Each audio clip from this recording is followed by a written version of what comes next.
เทศนาธรรมวันศุกร์ที่ 12 เมษายน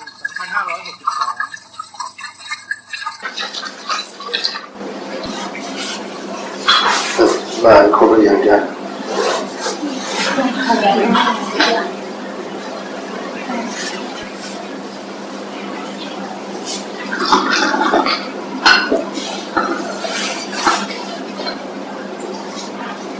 มันมีคนใหม่ไหมจ๊ะ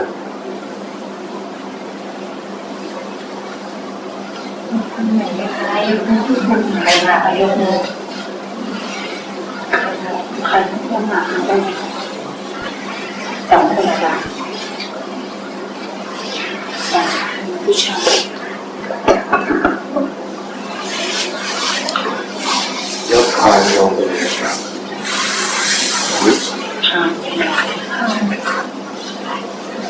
ทานทานอะไรตอนที่โยมไปขอเข้ามาใครบางทีก็ปลูกอยู่ไหนครับปลูกให้เขาไปแล้วปลูกครับ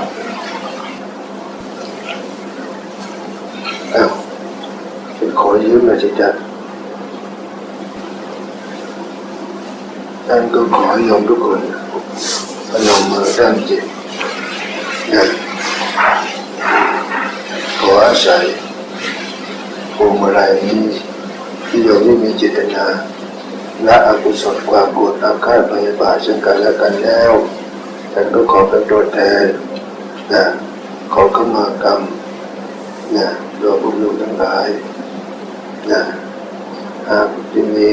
ความอาฆาตพยาบาทล่วงเกินกับผู้ใดแล้วขอให้ท่านทั้งหลายนั้นโดยผลอาฆาตพยาบาทที่ได้เหตุไปซึ่งกันและกันหากกรรมกันใดที่ใครทำล่วงเกินก็ดีด้วยความพอใจไม่พอใจก็ดีด้วยกายวาจาใจก็ดีด้วยกรรมอันใดก็ดีทำชั่วทางกายวาจาใจก็ขอให้โยมนั้นเอาสิกรรมต่อกรรมนั้นโปรดอดโทษอาฆาตพยาบาทจะได้มีเดชพยาบาทซึ่งกันและกันเลยก็ขอหน้าแด่พระรัตนตรัยจงอนุโมทนาคุ้มครองคุณกรรมชีวิตโยมทั้งหลายนั้นประสบแต่ความสุขความเจริญอายุมั่นขวัญยืนตามนานเท่านานขออานิสงส์ผลบุญนี้ที่โยมได้ละอาฆาตพยาบาท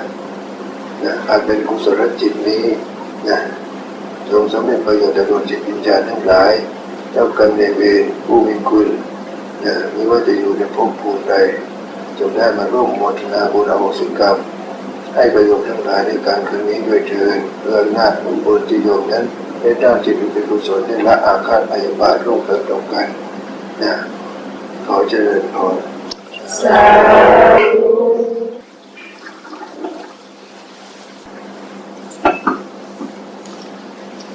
เจอประจำที่สิจ๊ะใช้คนใหม่เชิญเข้ามาเลยคนใหม่กันหน้าเลยจ้ะเข้ามาเลยมาจากไหนแล้วจ๊ะเป็นเซลล์วิ่งอยู่ทางใต้นี่แหละครับอยู่กรุงเทพแล้วนี่มาทำไมกันจ๊ะเคยมาครั้งแรกก็ครั้งหนึ่งครับ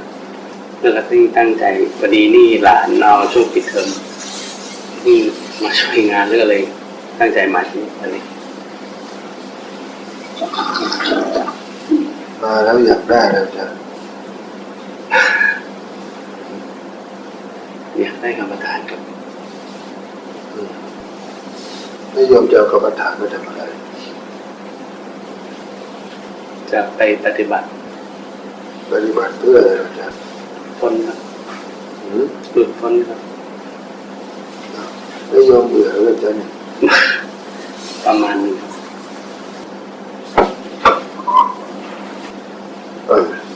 เมื่ออยากได้กรรมฐาน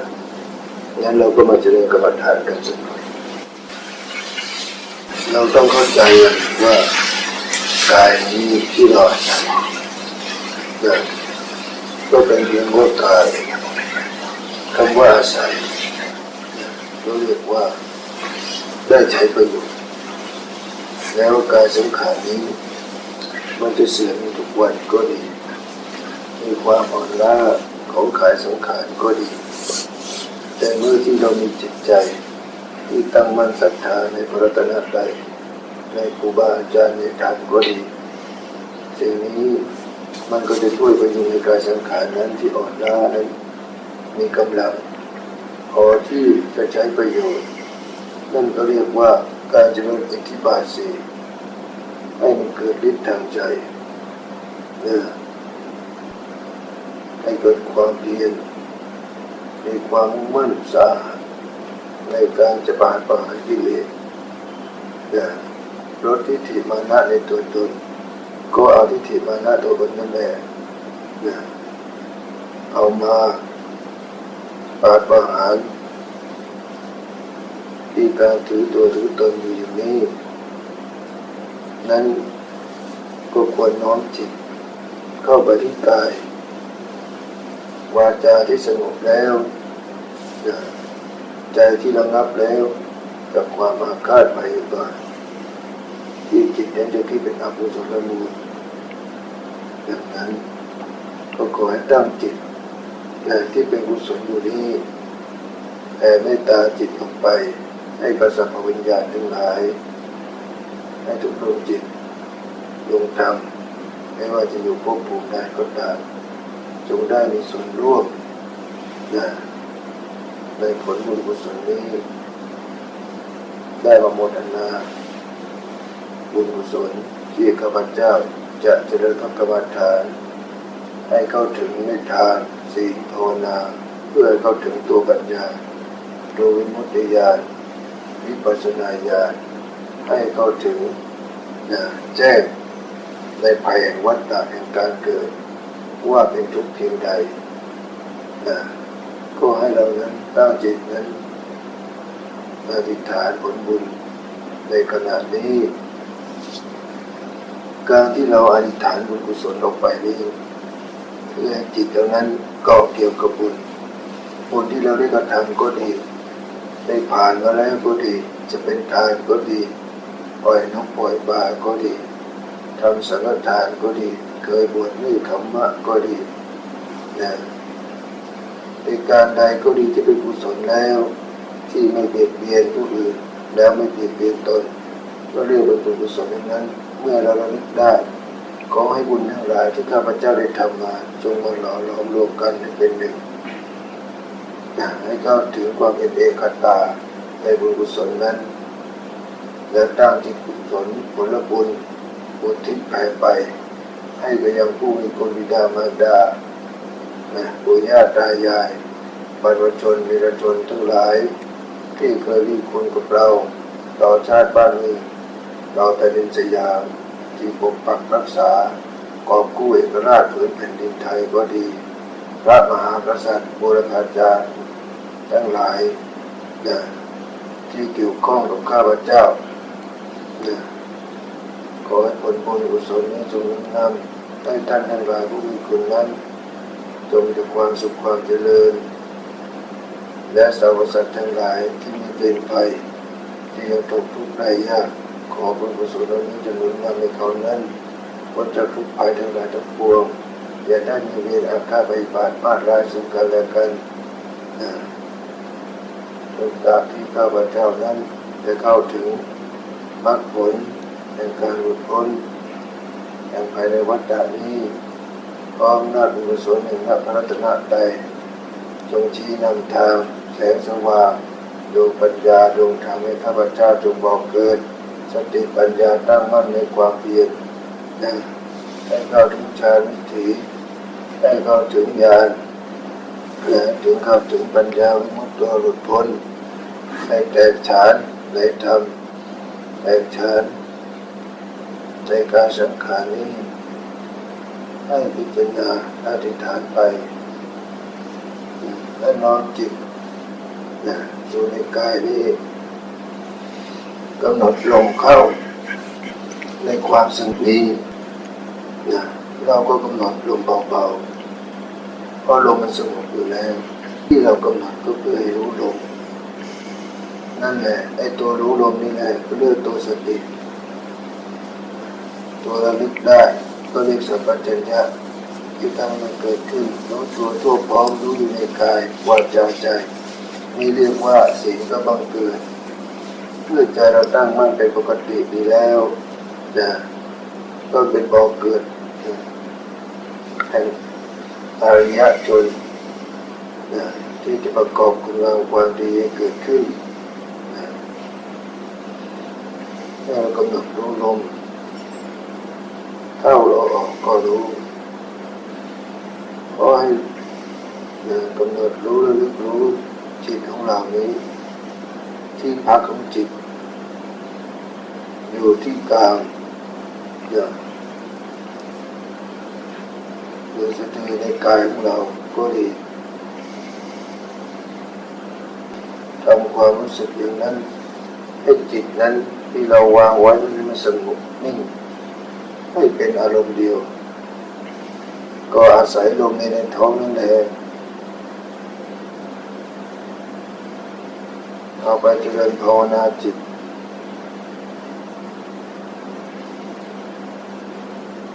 พุทโธ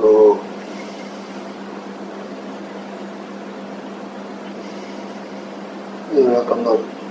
องค์พุทโธขึ้นมาในกายก็ให้เรานั้นเพ่งอยู่ในองค์ภาวนาพุทโธอยู่ในกายนี้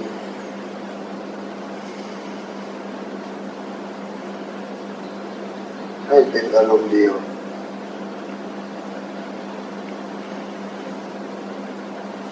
ให้สัมผัสกับลมที่เข้า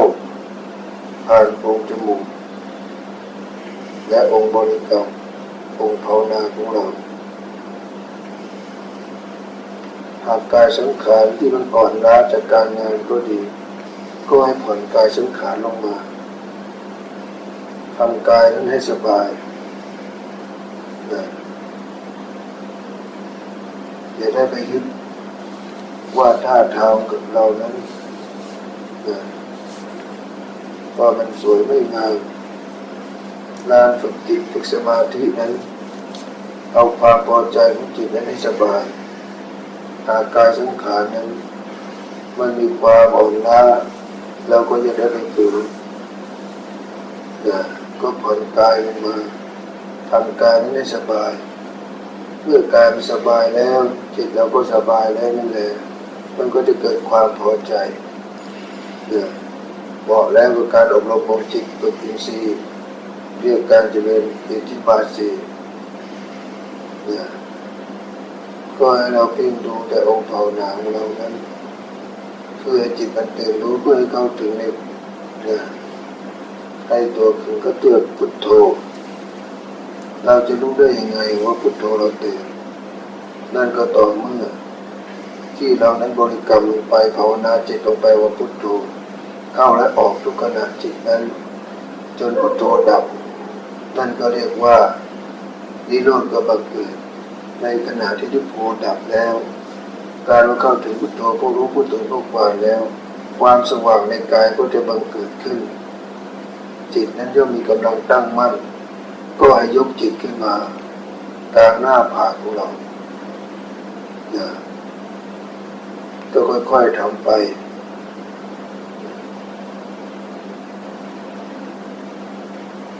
อันดับแรกนี้ขอให้ทิ้งทุกอย่าง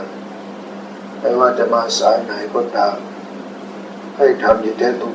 ผู้รู้ดูอย่างผู้รู้อย่างนี้ยังไม่ต้องไปพิจารณาอะไรทั้งนั้นเพราะว่าการสังขารก็ดีสมาธิเราก็ดีตอนนี้มันอย่างนี้อ่อนล้าอยู่ให้เรานั้นเอาจิตนั้นไปจดจ่อก็เรียกเป็นการทรงญาณเพ่งอารมณ์อย่างหนึ่งเรียกว่ากำลังปลุกธาตุไฟเตโชข้างในนั้นให้มันเกิดความร้อนเพื่อเกิดการเผาผลาญขจัดปัดเป่าอาหารที่ไม่ย่อยก็ดีโรคภัยภายในก็ดีให้มันรู้สึกว่ากายนี้สบายจิตนี้สบายนั่นแหละ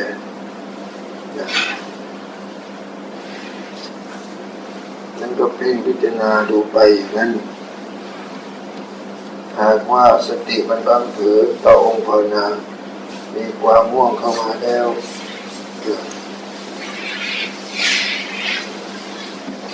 ควรปิดลงไปเลยนะจ๊ะ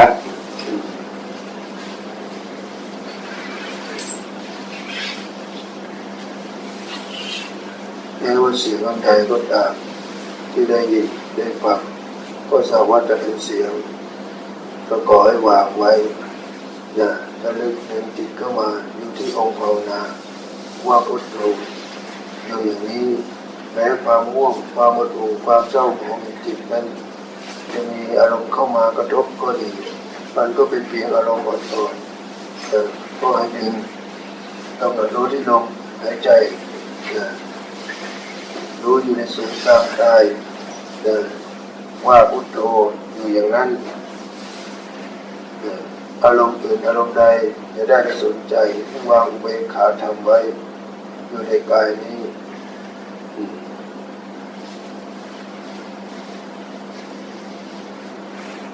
นั่นก็เป็นกรรมฐานฌานวิถี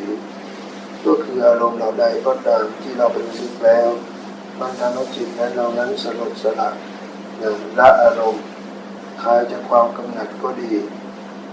คลายจากโมหะโลภะก็ดีเหล่านี้เรียกว่าชื่อว่าเป็นอารมณ์กรรมฐานอย่างนั้นหัวใจของกรรมฐานการเพียรละอัตตาตัวตนเรามีมากเพราะอะไรเพราะเรามีอารมณ์มากอารมณ์มากมันเกิดขึ้นเพราะอะไรเพราะเรามีความอยากมาก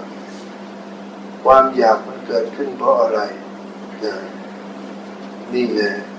คือในสิ่งที่เราเกิดมาแล้วไม่ว่าปีพบปีชาตินี้ที่เราสะสมในความพอใจในความอยากเพราะเราได้ละตัดบันทอนออกไปมันจึงมีกำลังที่จะมาครอบงำจิตเราไม่ให้บรรลุถึงความดีหรือไม่อยากสร้างความดีอย่างนั้นแล้วแม้ว่าร่างกายสังขารมันจะอ่อนล้าเพียงเดียวเราก็ต้องฝืนในการทำความดีคือทรงสติทรงสมาธิเขาเรียกการทรงนี้เรื่องการประคองประคองจิต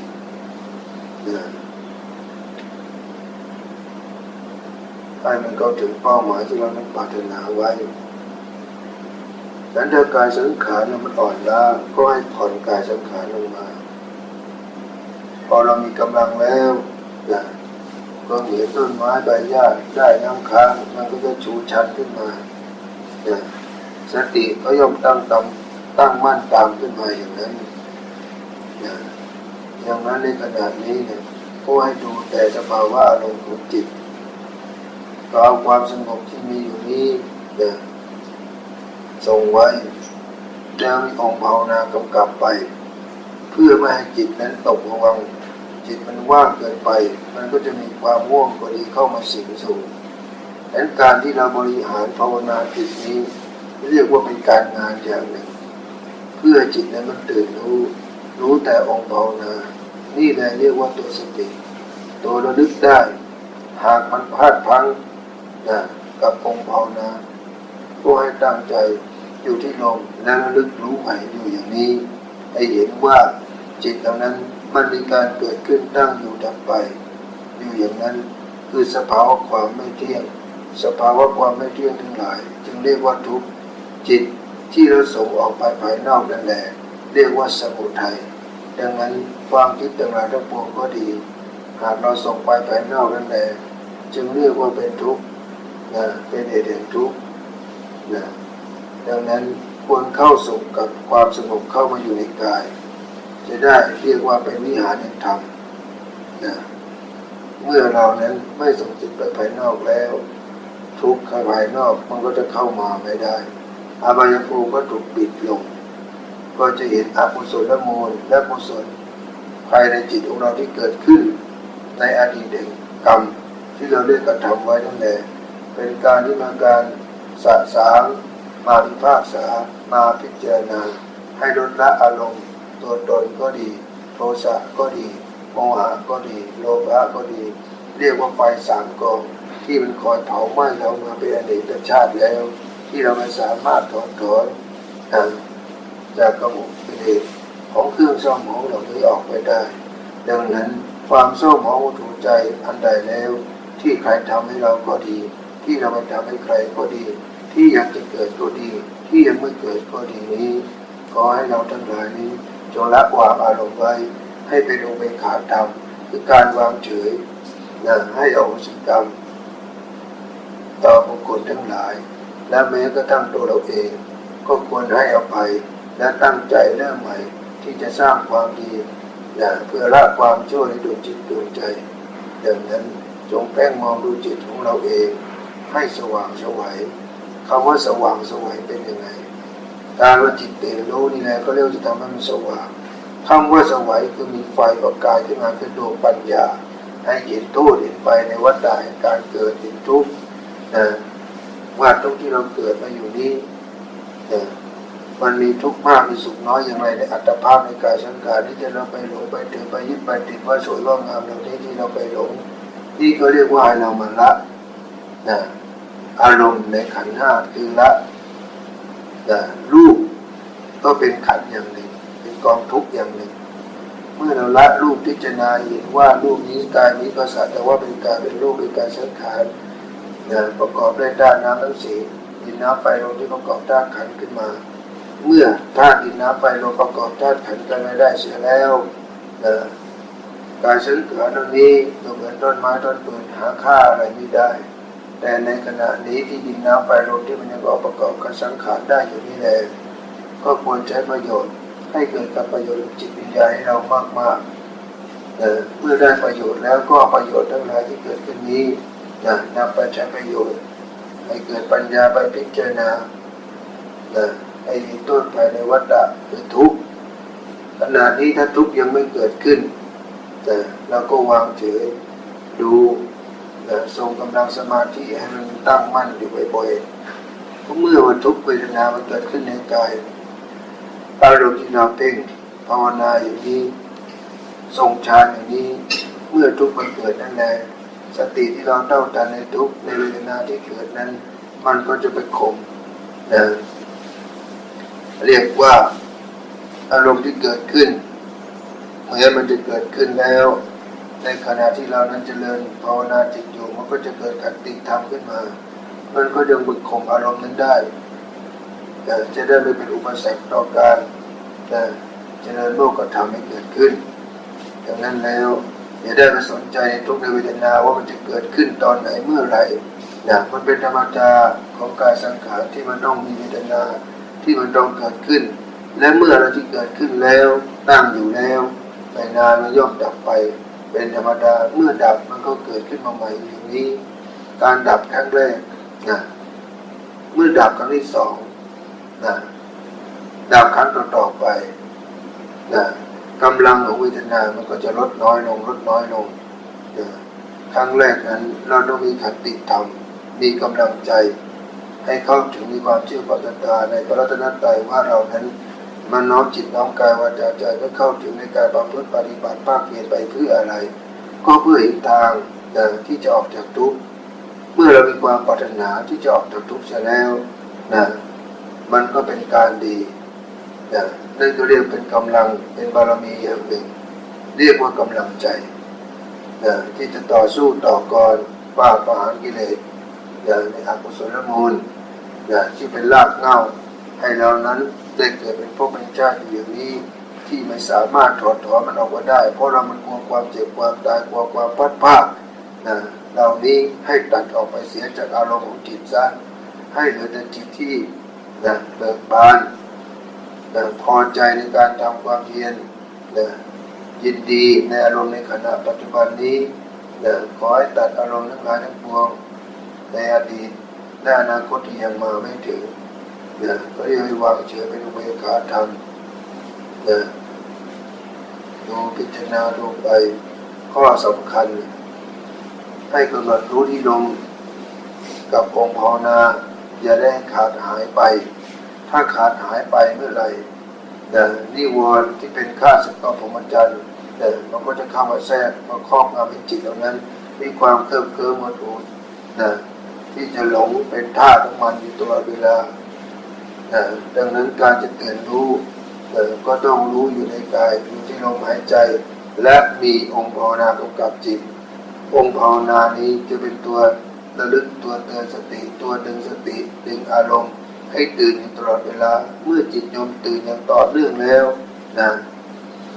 เป็นอารมณ์เป็นเอกตาเป็นหนึ่งแล้วนั่นแหละจิตนั่นแหละมันก็จะวางเฉยทุกสรรพสิ่งจิตย่อมมีกำลังความสว่างของจิตนั้นก็จะเริ่มสว่างขึ้นทีละเล็กทีละน้อยเมื่อมันสว่างจ้านั่นแหละนะก็ให้เราเพ่งยกจิตขึ้นมาที่กลางอุณาโลมแล้วเพ่งในความว่างในความสว่างนั้นที่หาที่สุดประมาณนี้ได้นะจนความว่างความสว่างนั้นมันดับไปนะเหลือแต่ความว่างเปล่าเหลือแต่ปิติปิติสุขก็บังเกิดขึ้นเมื่อนั้นเมื่อปิติและสุขมันเกิดความง่วงเหงาหานอนทั้งหลายความเคลิ้มจิตเคลิ้มใจอารมณ์ทั้งหลายมาในอกุศลมูลทั้งหลายมันก็ถูกดับลงไปด้วยอำนาจแห่งฌานที่มีกฎทัพเหมาะแล้วนะในขณะนั้นที่จะเอาจิตอำนาจในสมาธินี้ไปพิจารณาโมฆะธรรมนะที่นั้นเรานั้นยังไม่เคยไปพิจารณาอยู่เมื่อมามันหลับแล้วเราก็ยกจิตขึ้นมาพิจารณาธรรมนี้เราจะไปพิจารณาที่ไหนเราก็พิจารณาในกายนี้แหละเพราะว่าขันธ์มันเป็นการต้องมาเป็นกองทุกข์ขันธ์นี้มันก็เป็นมารอย่างหนึ่งที่ขัดขวางให้เรานั้นไม่รู้ถึงความดีหรือไม่รู้ถึงความเพียรแต่ถ้าเรานั้นมีความพอใจและเข้าใจในกายและตั้งจิตอธิษฐานว่ากายนี้เป็นที่อาศัยก็อาศัยกายนี้แหละมาเจริญงามความดีเพื่อกายและจิตนั้นมันเป็นหนึ่งอันเดียวกันแล้วเป็นเอกตาแล้วจิตนั้นย่อมไม่ฟุ้งซ่านแล้วไม่มีความกังวลใดๆในกายนี้อีกต่อไปดังนั้นเมื่อจิตเป็นหนึ่งในกายนี้อารมณ์มีความสงบในสมาธิในฌานนี้แหละมันจะไปหล่อหลอมซ่อมแซมกายที่สึกหรอที่เรานี่กว่ามีอ่านล้าก็ดีที่ความเจ็บป่วยก็ดีหากไม่เกินวิสัยในวิบากกรรมแล้วที่เราได้กระทำมาร่างกายสังขารทั้งโยมนี้มันก็จะเกิดกับทุกข์กระจวยขึ้นมาเหมือนหนุ่มสาวให้มีพละกำลังที่ต่อสู้ผ่านปัญหาในกิเลสตัณหาอุปาทานภายในจิตในใจนี้ได้ต่อไปอีกนี่เรียกว่าโอสถแห่งธรรมขอให้มีความตั้งมั่นมีความศรัทธามีความจริงใจต่อการประพฤติปฏิบัติแม้ว่าร่างกายมันจะอ่อนล้าเพียงใดก็เอาร่างกายที่อ่อนล้านี่แหละที่ยังทรงสติอยู่ได้ประคับประคองทรงไว้กับลมหายใจเข้าแล้วออกให้แนบสนิทกับองค์ภาวนาวาพุทโธจนพุทโธดับลงไปความสว่างพุทโธก็เรียกว่าเป็นผู้รู้ผู้ตื่นผู้เบิกบานแต่ถ้าเรายังไม่ตื่นยังไม่เบิกบานยังไม่รู้นั่นแหละแสดงว่าเรายังไม่เข้าถึงพุทโธก็ให้เราภาวนาพุทโธให้แนบสนิทกับลมหายใจอยู่อย่างนี้เมื่อมันพลาดพลั้งในอารมณ์ใดมากระทบ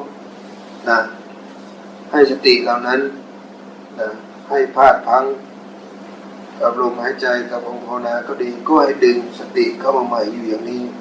ทำอยู่อย่างนี้นี่แหละเรียกว่าหัดเขียนกอไก่ให้คล่อง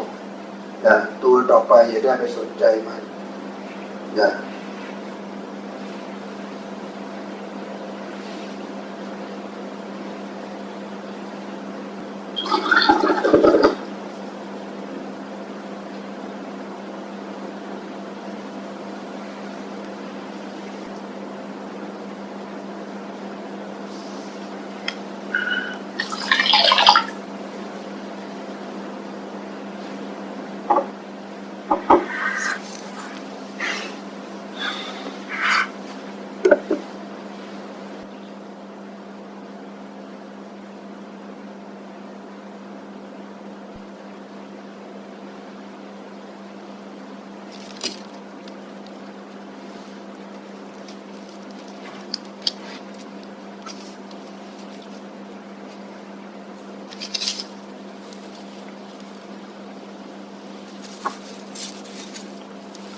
การฝึกสมาธิ ก็ที่จิตที่พอใจไม่ว่ากายสังขารกายมันจะปวดเมื่อยล้าอย่างไรขอเรามีความเพียรความตั้งใจมีขันติธรรมมีความอดทนอดกลั้นต่อสภาวะธรรมนั้นที่เกิดขึ้นในเวทนาในกายก็ดีหากเราจะเปลี่ยนอริยบทก็ให้เรานั้นกำหนดรู้เสียก่อนจนถึงที่สุดที่จิตเรานั้นที่เราฝืนไม่ได้แล้วในกำลังในขันติเราไม่พอเราก็ยังได้ฝืนมันเราฝืนไม่ได้ก็ให้ประคับประคองจิตรู้ในการจะเปลี่ยนอริยบทในขณะนี้เราฝึกจิตเราก็ต้องกำหนดรู้อยู่ตลอดเวลาว่าจะทำอะไร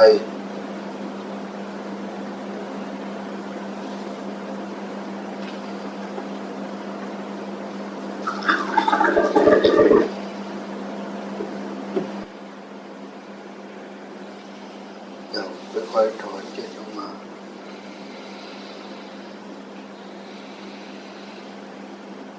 ไม่ว่าจะอยู่ในภวังค์ใดนิมิตใดความสงบใดก็ดี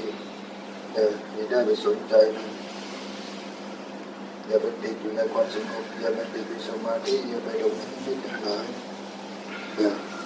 หากว่าสิ่งใดที่เราได้กระทำแล้วได้ประสบแล้ว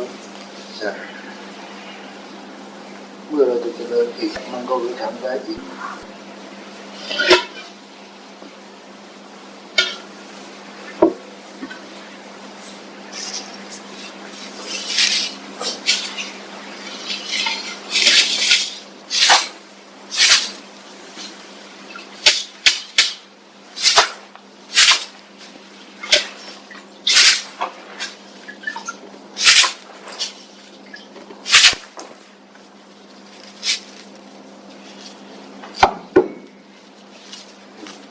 ไม่ใช่แล้วได้ไหมจ๊ะกรรมฐานเต็มเลยไอ้เต็มนี่เต็มยังไงจ๊ะเปลี่ยนกรรมฐานโยมเปลี่ยนนะจ๊ะ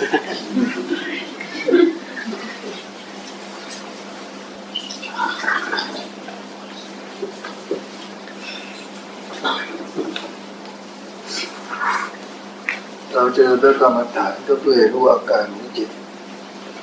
เพราะว่ากรรมฐานเป็นการงานของจิตเอาจิตไปทำการงานที่ชอบที่นั้นไม่ทำให้ตนนั้นเดือดร้อนไม่ทำให้ผู้อื่นเดือดร้อน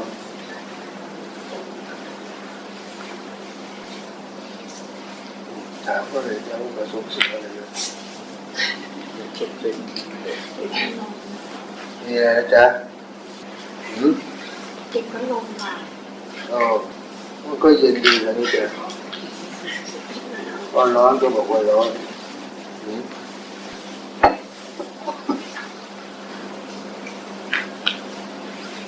แล้วยินฉันถามกรรมฐานที่โยมต้องการโยมได้แล้วมั้งจ๊ะสงบครับอันดับแรกมันต้องเกิดจากความสงบก่อนความสงบนี่คือความระงับอกุศลคือความเป็นบาปหากจิตเราไม่สงบการจะเจริญกรรมฐานมันก็ได้มากได้ผลได้ยากเพราะความสงบไม่ได้ทำให้จิตเราว่างจากอะไรว่างจากอาฆาตความพยาบาทมาดร้าย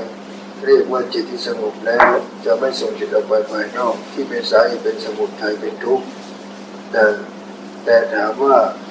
กายสังขารเหล่านี้ที่เราเกิดขึ้นมานี้มันก็เป็นทุกข์ดี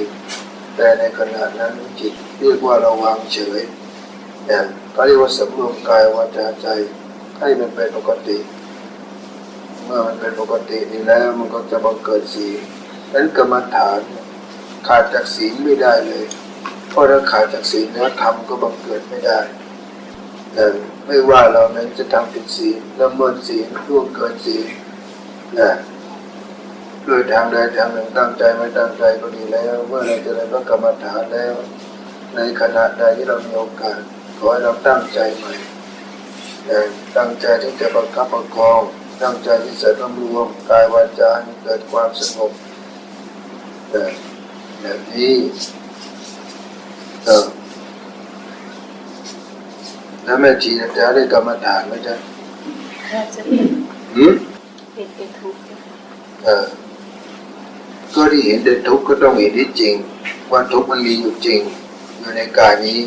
และต้องมีขันติธรรมไอ้ทุกข์นี้ก็เป็นสภาวะอารมณ์หนึ่งหากเรานั้นไม่สามารถจะทนในทุกข์ได้เราก็ยังไม่สามารถที่จะควบคุมอารมณ์ที่จิตนั้นมันมีเข้ามากระทบจิตในความพอใจไม่พอใจไม่พอใจก็ดีเหล่านี้ก็เรียกเป็นเวทนานั้นถ้าเราทนต่อเวทนาได้เราก็จะมีขันติธรรมมากเมื่อมีขันติธรรมมากเราก็จะมีเมตตามากนั่นเองเข้าใจไหมจ๊ะรอยยิ้มอันเบ่งบานเบิกบานจิตมันจะมีตลอดเวลาไม่ทำหน้าเงาหน้างอหดหูเศร้าหมองหงุดหงิดฟุ้งซ่านรำคาญใจอย่างนั้นดังนั้นเลยก็ต้องแก้ที่จิตตัวนี้นะเรียกว่าโมหะจริตคือความหลงดังนั้นแล้วไอ้เวทนาที่เกิดขึ้นนี้หากเรารู้เท่าทันมันมีขันติธรรมเท่าทันมันแล้วเราก็จะทรงอยู่กับมันได้และพิจารณาไปตัดรากเหง้าคือละในอารมณ์ขันธ์ห้าก็คือละรูปของเรานั้นอัตตาตัวตนนี้ก็เพราะเรานั้นยังมีติดยังมีความพอใจยังมีตัวมีตนนะที่จะให้คนอื่นก็เห็นความสำคัญก็ดีเหล่านี้เรียกว่าตัวตนนั้นเราต้องละอารมณ์เหล่านี้ออกไปโดยการเพ่งโทษแห่งทุกข์ให้มากโดยอยู่ในกายนี้ละในรูปในเวทนาสัญญาสังขารจนไม่เหลือดับแต่นั้นก็เรียกว่าดับวิญญาณในขันธ์ห้าวิญญาณเหล่าใดก็ตามที่มันเกิดขึ้นนั่นก็คือสภาวะอารมณ์ของจิตที่มันเข้ามาที่มันทำให้จิตเหล่านั้นวัตถุเศร้าหมองใจดังนั้นเมื่ออารมณ์พวกนี้เข้ามาแล้วมันก็จบแล้วความสงบที่เรานั้นยังไม่ตั้งมั่นพอเลยมันจะทำให้เราสตินั้นหลังเผลอได้ดังนั้นสิ่งที่ฉันกล่าวบอกโยมไปเนี่ยให้โยมไปฝึกดูไม่ต้องไปสนใจอะไรไม่ต้องอยากได้หวังได้ฤทธิ์ว่าก้าวหน้าสมาธิจะสงบหรือไม่คือไม่ต้องสนใจปล่อยวางทุกสรรพสิ่งดูจิตของเราอย่างเดียวกับภาวนากับลมหายใจให้แน่จะเป็นหนึ่งเป็นเอกคตาลมนั่นแหละเมื่อจิตมันเป็นเอกคตาลมตั้งมั่นอยู่ในองค์พุทโธในองค์ภาวนาจนจิตนั้นมันตื่นรู้องค์พุทโธก็ตื่นรู้เรียกว่าเป็นผู้รู้ผู้ตื่นแล้วก็เบิกบานนั่นแหละไม่นานปิติสุขมันก็บังเกิดเมื่อปิติสุขบังเกิดมันจะดับนิโรธมันก็บังเกิดมันจะดับอารมณ์ที่มันเป็นข้าศึกต่อใจคือจิตที่มันง่วงเร็วดูดใจเศร้าหมองใจจิตที่เป็นศีลนั่นแหละมันก็จะฟื้นฟูกลับมาเป็นปกตินั่นเรียกว่าศีลเรานั้นที่เรารักษาศีลอะไรไว้ศีลนั้นก็จะมาตามรักษาให้ผลอุดหนุนคำชูเบ่งบานเหมือนดอกไม้หยาบแรงนั่นแหละดังนั้นแล้วเราต้องไปฝึกตรงนี้ให้มากการทรมานตนก่อนทรมานกายอย่างนั้นก็หาว่ามันจะเป็นประโยชน์หรือมันเป็นผลไม่บางครั้งมันก็ต้องดูความเหมาะสมความพอดีแต่การเจริญสติให้มากนั่นแหละจะมีแต่คุณประโยชน์หามีโทษไม่อย่างนั้นแล้วก็ลองเพ่งเพียรดูอยู่ดูในกายดูในจิตดูในเวทนาดูสังขารในธรรมดูอย่างนี้นี่เรียกว่าสติที่ตั้งมั่นแห่งฐานที่เรานั้นมีหลักชัยสติมันจะได้ไม่บังเผลอไปไหนเมื่อจิตเราไว้ออกไปภายนอกเสียแล้วทุกข์มันก็ไม่เกิดขึ้นเราก็จะเห็นทุกข์ในภายในก็เรียกว่าทุกข์ในสังขารในธรรมนั่นเรียกว่าเห็นสภาวะธรรมที่เกิดขึ้นตั้งอยู่ระดับไปถ้ามันเห็นอยู่อย่างนี้บ่อยๆมันก็จะเห็นสภาวะความไม่เที่ยงเมื่อเห็นสภาวะความไม่เที่ยงบ่อยๆมันจะเห็นความเบื่อหน่ายเมื่อเห็นความเบื่อหน่ายแล้วเราจะวางเฉยไม่ว่าใครจะมา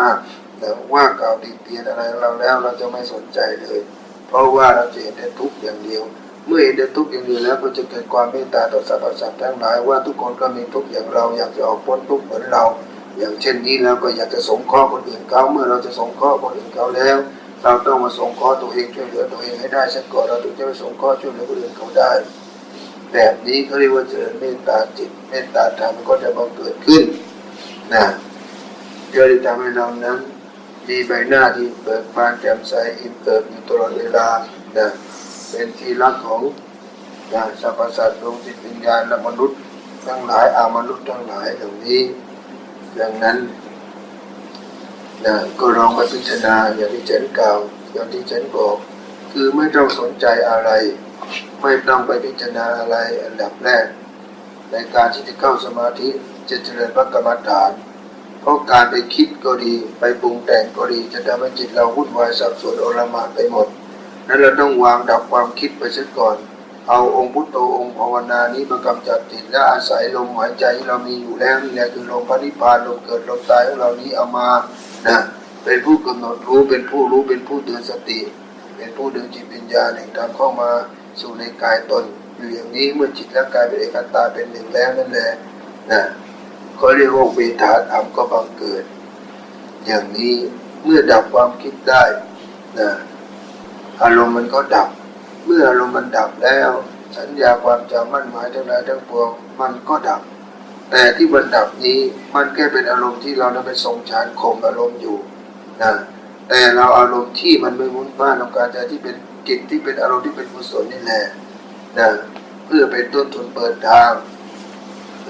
ที่จะแผ่เมตตาสรรพสัตว์ทั้งหลาย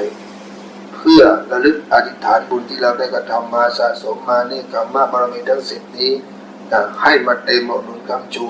เมื่อกำลังมันเต็มนี่แหละบารมีบังเกิดในอดีตในปัจจุบันมารวมตัวกันแล้วนี่ในเวทนาแดมันก็จะข้ามพ้นไปได้นี่เรียกว่าเราจะข้ามสมบัญญัติไปได้ก็คือข้ามจากอารมณ์แห่งนิวรณ์ทั้ง5ได้เมื่อเราข้ามได้อยู่บ่อยๆจิตเราจะเป็นอิสระเรียกว่าจิตหลุดพ้นในขณะนั้นก็ยังว่าได้เลยเมื่อเราทำได้แบบนี้แล้วจิตที่หลุดพ้นนี้เป็นอิสระแล้วไม่ตกข้องอยู่ในอานัตสัญญาของใครจิตย่อมเป็นผู้รู้เห็นตามความเป็นจริงเพราะไม่ตกอยู่ในอานัต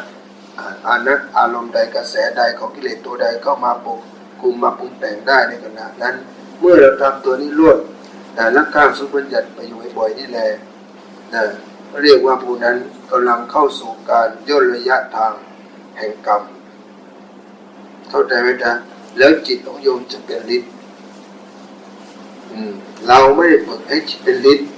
แต่อาศัยฤทธิ์แห่งกำลังของจิตแห่งใจนี้มาเป็นเบื้องบาทแห่งทางเดินแห่งมรรคเราเพื่อที่จะเอาไปต่อกรกิเลสตัณหาภายในของเราที่เหล่านั้นไม่สามารถที่ชนะอัตตาตัวตนเรานั้นได้ดังนั้นจงน้อมนำจิตในกายในความเพียรนั้นเพื่อเอามาผ่าผลาญกิเลสเพื่อเอาชนะตนนั่นแหละเรียกว่าเป็นผู้ที่จะเป็นผู้ชนะอย่างแท้จริงเข้าใจไหมจ๊ะถ้าเราจะไปเพ่งโทษแต่คนอื่นจะเอาชนะตัวเองมันจะมีแต่เกิดเป็นพยาบาททุรไปไม่จบสิ้นยังเป็นวัฏฏะหมุนเวียนอยู่อย่างนั้นถ้าเราเอาชนะตัวเองตัดใจในตัวเองตัดกรรมตัวเองเพ่งโทษตัวเองละอกุศลเตือนตนสอนตนพิจารณาตนอยู่อย่างนี้ทุกค่ำเช้าแล้วไซยังไงการพ้นทุกข์มันก็ต้องมันเกิดอยู่ดีหนึ่งอย่างที่โยมได้ประพฤติปฏิบัติไปก็คือการเจริญกรรมฐานคือการฟังธรรมนี่ก็เรียกว่าเป็นกระแสพระนิพพานเกิดขึ้นได้การให้ธรรมการพิจารณาธรรมตึกตองในธรรมก็ลองดูเมื่อจิตเราสงบแล้วเราก็ลองหยิบยกธรรมที่เรายังติดค้างที่เรายังไม่รู้แจ้งในทุกอันใดในเวทนาอันใดในอกุศลมูลอันใดให้เรายกขึ้นมาพิจารณาแล้วเป็นโทษและละอกุศลนั้นลงไปให้เห็นโทษเห็นคุณมันอันนี้ก็เรียกว่าอยู่ในทางเดินแห่งมรรคในกระแสพระนิพพานด้วยการเจริญวิปัสสนาญาณก็ดีการเจริญวิปัสสนาญาณก็อย่างที่บอกมันต้องดับจากความคิดไปเสียก่อนเมื่อดับจากความคิดและอารมณ์มันก็ดับเวทนาก็ดับสัญญาก็ดับนั่นแหละจิตที่ดับพ้นจากความคิดไปแล้วเมื่อจิตพ้นจากความคิดนั่นแหละจิตมันถึงจะเป็นผู้รู้ได้ก็เอาตัวรู้ที่เราเห็นรู้แล้วมาพิจารณาก็เรียกว่าจะเกิดปัญญาเมื่อเรารู้อย่างชัดเจนแล้วรู้แจ้งแล้วนิโรธมันก็บังเกิดมันจะไปดับอารมณ์ทั้งหลายนี่ที่หดหู่เศร้าหมองก็เรียกว่าจิตที่เบิกบาน เหมือนดอกบัวที่พ้นน้ำย่อมเห็นแสงตะวันก็เห็นตามความเป็นจริงได้อย่างนั้นถ้าเราเห็นตามความจริงได้อยู่บ่อยๆก็จะเห็นชัดเมื่อเห็นชัดแล้วความทุกข์ความอะไรก็ปวงมันจะมาสิงสู่อาศัยให้เป็นทุกข์เป็นภัยไม่ได้เลยดังนั้นเราก็ต้องฝึกฝนเอาจิตเราสงบในคาใดแม้ไม่หลับตาก็พิจารณาทำได้นั้นเราต้องมีหลักแห่งใจซะก่อนว่าเมื่อเรามีสติเราตัวระลึกได้ให้กำหนดรู้ที่ลมหายใจภาวนาพุทโธก็ดีอยู่อย่างนี้ภาวนาในจิตในใจอย่างนี้เรียกว่าเป็นผู้เจริญฌานไม่ขาดสายเมื่อทำได้อย่างนี้แล้วสภาวะธรรมที่มันสงบแล้วเมื่อถึงเวลาจิตมันก็จะสอนในตัวเองตลอดเวลาถ้าทำได้อย่างนี้ทุกครั้งที่โยมจะมาเจริญพระกรรมฐานมาเจริญความเพียรโยมจะมีแต่ความพอใจมีปิติมีสุขความง่วงอะไรก็ดีมันจะเข้ามาสิงมาสู่ไม่ได้เลยเพราะเราจะมีแต่ความพอใจกับมันพอใจในความเพียรประหารละอกุศลออกไปจึงเรียกเป็นความสุขอย่างหนึ่งเราเอาธรรมนี้มาเจริญให้เป็นบรมสุขซะไม่ใช่ว่าเมื่อเราจะสันนิยายมันมาเจริญวิปัสสนาญาณเจริญพระกรรมฐานรู้สึกเบื่อหน่ายอย่างนี้มันกำลังเดินสวนทางแห่งมรรคเข้าใจไหมจ๊ะรู้สึกเบื่อหน่ายเห็นไหมจ๊ะพอจะทำความดีรู้สึกเบื่อหน่ายแต่โยมไม่ยอมเบื่อหน่ายในทุกข์ดังนั้นแล้วกระแสสภาวะนี้เรียกว่าทรงจิตผู้นั้นไปยึดในทางโลกมากเกินไปเข้าใจไหมจ๊ะนี้ความกังวลดังนั้นขอให้ตัดสภาวะความกังวลออกอย่างนี้ออกไปเสียให้หมดไม่ต้องไปสนใจอะไรบ้านเราเรือนเราเมียเราผัวเราทั้งหลายทั้งปวงถ้าใครจะไปก็ให้เขาไปเสียให้หมดถ้าอะไรที่จะเป็นของเราก็จะไม่มีใครพัดพรากจากของเราไปได้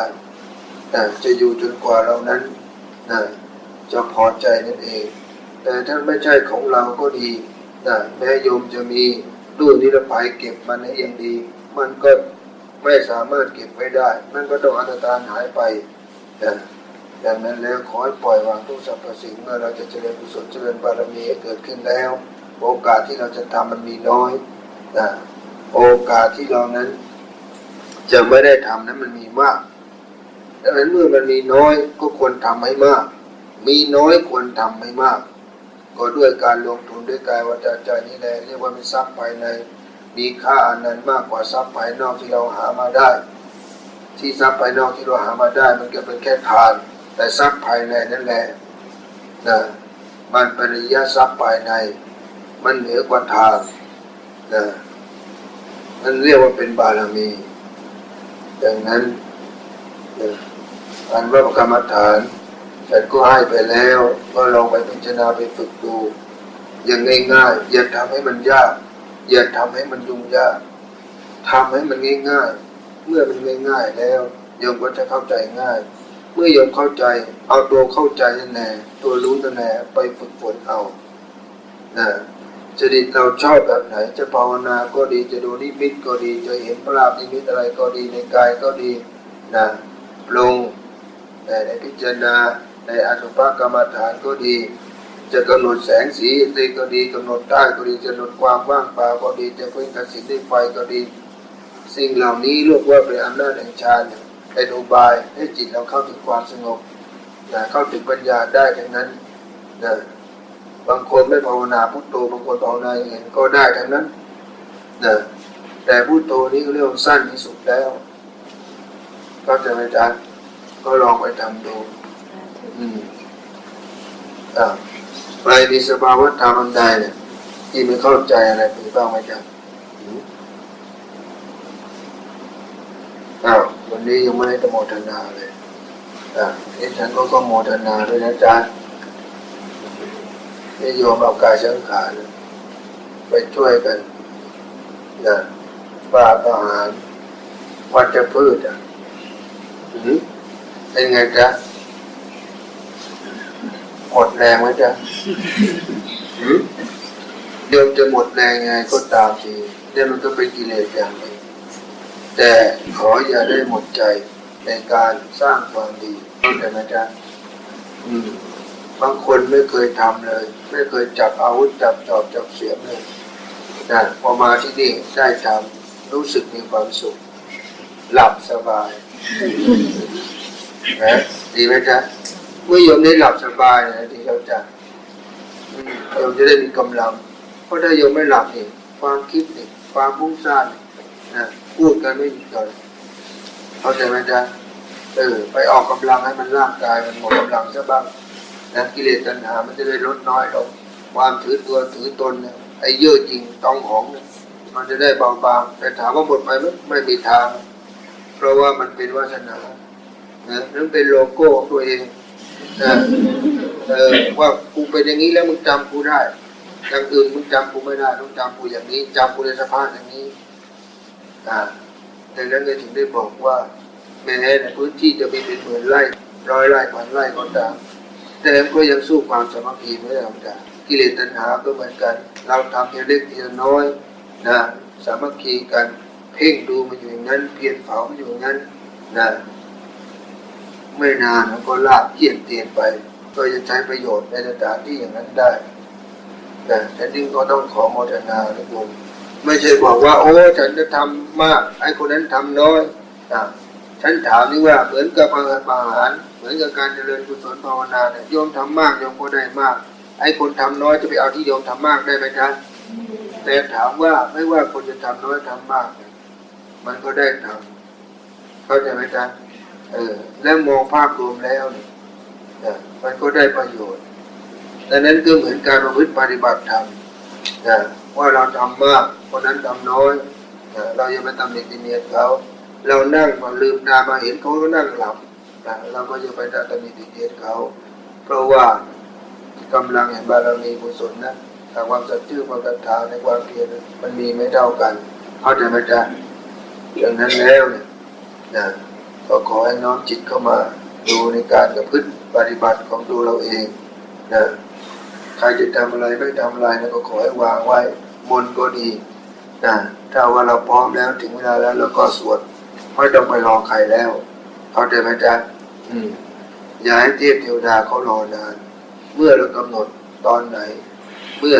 มันพร้อมอันที่ว่าพร้อมเนี่ยแม้คนเดียวเราก็ต้องสวดแล้วทำหน้าที่แล้วนะ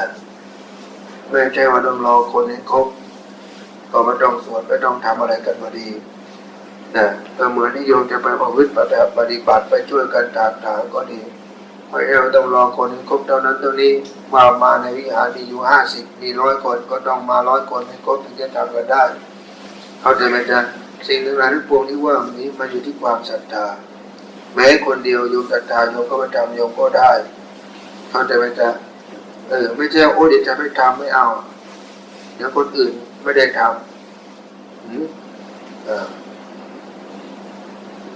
ดังนั้นเรามีศรัทธาเราก็ไปทำเข้าใจไหมจ๊ะเราไปทำเนี่ยเราไปทำความดีทำความดีในสถานที่เขามันมีอานิสงส์อยู่เมื่อเราไปถากถางแล้วมันก็เราไปเปิดทางแต่หากว่ามันเป็นต่อส่วนรวมแล้วมันยิ่งเป็นบารมีทานบารมีอันยิ่งใหญ่เข้าใจไหมจ๊ะเมื่อเราไปขุดรากถอนโคนแห่งตอเนี่ยที่เป็นอุปสรรคเป็นเส้นหนามเสร็จแล้วเนี่ยอุปสรรคในชีวิตเนี่ยมันก็เบาบางลงถามว่ามันจะหมดไปหรือเปล่ามันก็ไม่หมดไปเหมือนว่าจะพืชเข้าใจไหมจ๊ะถ้าเราไม่ได้จะถอนรากเหง้าถอนโคนมันก็ยังเมื่อมันได้เชื้อได้น้ำค้างก็เหมือนกิเลสตัณหาเนี่ยถ้าเรายังพอใจกับมันอยู่ยังเห็นว่าเป็นประโยชน์อยู่แล้วใช้เนี่ยมันก็ยังมาทำความรำคาญใจให้เราดังนั้นแล้วเราก็ต้องค่อยๆกำจัดค่อยๆละมันลงไปจะไปละในทีเดียวเลยเนี่ยมันก็ไม่ได้เพราะมันฝัง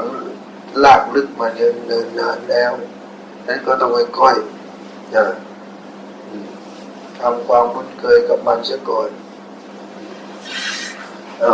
ใครมีปัญหาในธรรมที่จะถามมีไหมจ๊ะนี่เรียกว่าการสนทนาธรรมก็จะทำให้เกิดปัญญาอย่างหนึ่งทำให้จิตเกิดตื่นรู้อย่างหนึ่ง ยังเป็นทานนะที่ได้ฟังแล้วก็ยังเป็นประโยชน์นะเป็นบุญเป็นกุศลไปทำไมมันเฉยๆไปหมดเห็นจิตมันขยับจากเหนือสะดือแล้วก็ไปที่เวลาลงแค่นั้นเองแล้วก็ไม่มีพลังไม่มีอะไรก็จิตเราทรงฌานอยู่มันจะมีหายเอาอะไรเราไม่ได้สนใจอะไรเลยเราเพียงแต่ความสงบความเฉยอย่างอื่นมันก็ไม่เข้ามารบกวนเข้าใจไหมจ๊ะเพราะว่าอบายภูมิมันถูกปิดไปแล้วแต่ว่าเมื่อจิตเราในสมาธิเราเริ่มมีความจิตที่เริ่มฟุ้งซ่านจิตเข้าไปถึงในอดีตตอนนี้อำนาจแห่งสมาธิอาฌานมันก็จะเสื่อมลงตอนนี้นะเราจะถึงไปสัมผัสถึงเวทนาถึงพบปัจจุบันได้แสดงว่าในขณะนั้นเราจิตเรายกขึ้นมาเหนือสมมุติบัญญัติอยู่ในขณะนั้นเข้าใจไหมจ๊ะดังนั้นแล้วเนี่ยไอ้สิ่งที่ให้ทำเนี่ยมันก็ไม่ใช่ว่าจะต้องไปยึดแต่เขาให้รู้เมื่อมีความสงบระงับแล้วจากเวรไปนอกเพื่ออะไรเพื่อรักษาสมาธิเพื่อมันเกิดกำลังกับจิตก็เหมือนกำลังแห่งบุญก็เหมือนกำลังใจเรามีกำลังใจอะไรจะทำอะไรแล้วก็ทำอันนั้นสำเร็จได้ง่ายถ้าเรามันขาดกำลังใจเสียแล้วนะจะทำอะไรก็สำเร็จยากการเจริญสมาธิเจริญกรรมฐานก็เช่นเดียวกันโยมต้องมีกำลังที่จะเข้าถึงเราต้องการปัญญาปราหารต้องการจะหลุดพ้นเราก็ต้องเข้าถึงในทางนี้ก่อนเข้าถึงความสงบถึงที่สุดก่อนเข้าถึงจิตที่ตั้งมั่นก่อนถ้าจิตเรายังไม่ตั้งมั่นเลยเนี่ยจิตเรายังไม่ตั้งมั่นเนี่ยยังไม่เป็นอารมณ์เดียวกันแสดงว่าถ้ามันยังไม่เป็นหนึ่งเป็นเดียวกันเนี่ยแสดงว่ายังเปิดทางให้ศัตรูมันเข้ามามีบทบาทเรียกว่าตัวที่เป็นอวิชชาเนี่ยมันยังเข้ามาแทรกแซงอยู่แสดงความคิดก็ดีในอุปทานในอดีตในอนาคตก็ดีมันยังมีอยู่ในการปรุงแต่งอยู่จึงเรียกว่ามันยังไม่ใช่วิปัสสนาญาณมันเป็นวิปัสสนึกเอานึกว่าฉันเห็นนรกสวรรค์อย่างนั้นอย่างนี้ก็นึกไปเรื่อยเข้าใจไหมจ๊ะแล้วจิตที่ตั้งอะไรนะจ๊ะจิตที่ตั้งมั่นเป็นยังไงจ๊ะจะโยมไปตั้งมั่นที่ไหนก็อยู่ตรงนั้นนะจ๊ะคือโยมไปรู้ตรงไหนมันก็ตั้งมั่นตรงนั้นรู้ที่ลมหายใจก็ตั้งมั่นที่ลมหายใจรู้ที่องค์ภาวนาก็ตั้งที่ลมที่องค์ภาวนารู้ที่อุณาโลมก็ตั้งมั่นที่อุณาโลมรู้ที่เหนือสะดือก็ตั้งที่เหนือสะดือรู้ที่ลิ้นปี่ก็อยู่ที่ลิ้นตั้งมั่นที่ลิ้นปี่เข้าใจไหมจ๊ะถ้าถามว่าตั้งมั่นทั้งหลายทั้งปวงเนี่ยมันทรงสภาวะอยู่ได้นานไหมจ๊ะเพราะอะไรมันก็ไม่เที่ยงเดี๋ยวมันก็ไปเลื่อนไปตรงนั้นเดี๋ยวมันก็ไปตรงนี้แต่ขอให้รู้ว่าเราจิตนั้นมันไปทำอะไรอยู่ที่ใดเข้าใจไหมจ๊ะยังอยู่ในกายหรือเปล่านี่สำคัญตรงนี้คือตัวระลึกได้ถ้าจิตออกไปนอกกายเมื่อไหร่นั่นแหละมันจะเป็นเหตุแห่งทุกข์ให้จิตเราได้มีความฟุ้งซ่านเกิดความคิดอุปาทานขันขึ้นมาแต่นี้จะหาความสงบก็ไม่ได้ฉันจึงบอกให้โยมนั้นมีหลักยึดเป็นดวงใจคือองค์ภาวนาว่าพุทโธให้มันแน่นกับลมหายใจอยู่อย่างนั้นเข้าใจไหมจ๊ะอย่างอื่นยังไม่ต้องถามอะไรเพราะบอกไปโยมก็จะไม่เข้าใจเดี๋ยวจะไปอุปทานไปปรุงแต่งเอาเมื่อถึงเวลาจิตมันสงบตั้งมั่นนั่นแหละเดี๋ยวจิตมันจะสอนในตัวมันเองเข้าใจไหมจ๊ะเมื่อจิตมันสอนแล้วเนี่ยเมื่อโยมไม่รู้อะไรไม่เข้าใจอะไรนะฉันจะบอกต่อได้แต่ถ้าโยมยังไม่ถึงตรงนี้ฉันบอกไปฉันเอาความรู้ป .2 ป .3 มาบอกป .1 แล้วป .1 มันจะรู้ได้อย่างไรเข้าใจไหมจ๊ะโยมต้องฝึกค่อยๆไปเงินตรงรีบยังไงเนี่ยเมื่อเราทำได้แล้วเนี่ยกระแสพระนิพพานมันก็บังเกิดแล้วหากเรามีความเชื่อมั่นในพระรัตนตรัยมีความเชื่อมั่นในศีลในธรรมเสียแล้วไม่ปรามาสในศีลในธรรมนี่ก็เรียกกระแสพระนิพพานมันก็บังเกิด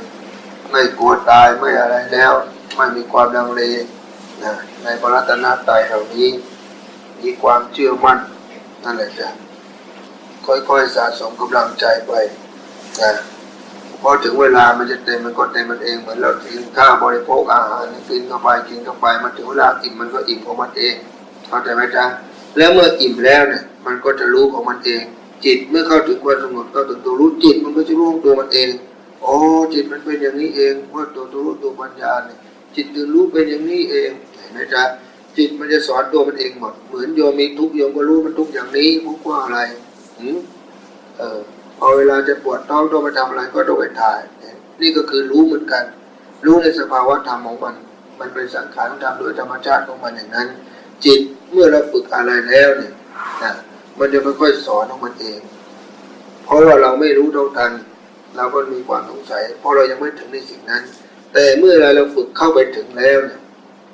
แล้วทำให้มันถึงอยู่บ่อยๆมันจะเกิดความชินเกิดความเคยชินเมื่อโยมเคยชินกับสิ่งใดเคยรู้กับสิ่งใดตรงนั้นมันก็จะคอยสอนโยมเหมือนเพื่อนมิตรกันเมื่อเราโยมรู้เป็นมิตรสหายกันแล้วมีอะไรมันก็อยากจะบอกโยมปรึกษาโยมเข้าใจไหมจ๊ะแต่ถ้าเรายังไม่ไว้ใจซึ่งกันและกันในเป็นมิตรแล้วเนี่ยมันก็ไม่อยากจะบอกอะไรไม่ไว้ใจเข้าใจไหมจ๊ะมันก็จะมีแต่ความกังวลอยู่อย่างนั้นดังนั้นแล้วโยมต้องเชื่อมั่นในพระรัตนตรัยเสียก่อนเมื่อโยมเชื่อมั่นแล้วนี่แหละจ้ะมันจะเป็นกำลังเอกที่จะนำพาจิตโยมนั้นเข้าสู่ตัวปัญญาญาณวิมุตติมันก็บังเกิดเพื่อจะตัดอารมณ์อย่างที่เป็นข้าศึกแห่งใจ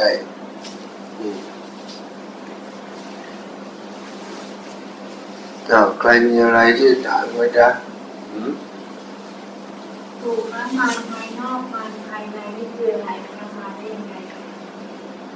ก็ให้มันดังกว่านี้หน่อยจ๊ะมารภายนอกและมารภายในคืออะไรและมาได้ยังไงแต่ก็เคยถามมันเหมือนกันเนี่ย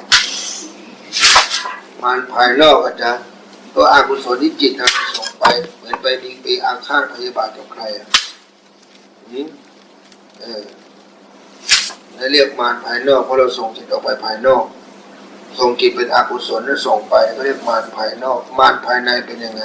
มารภายในในจิตที่เป็นอกุศลอยู่แล้วแต่เรายังไม่เคยกำจัดมันออกไปก็เรียกมารภายใน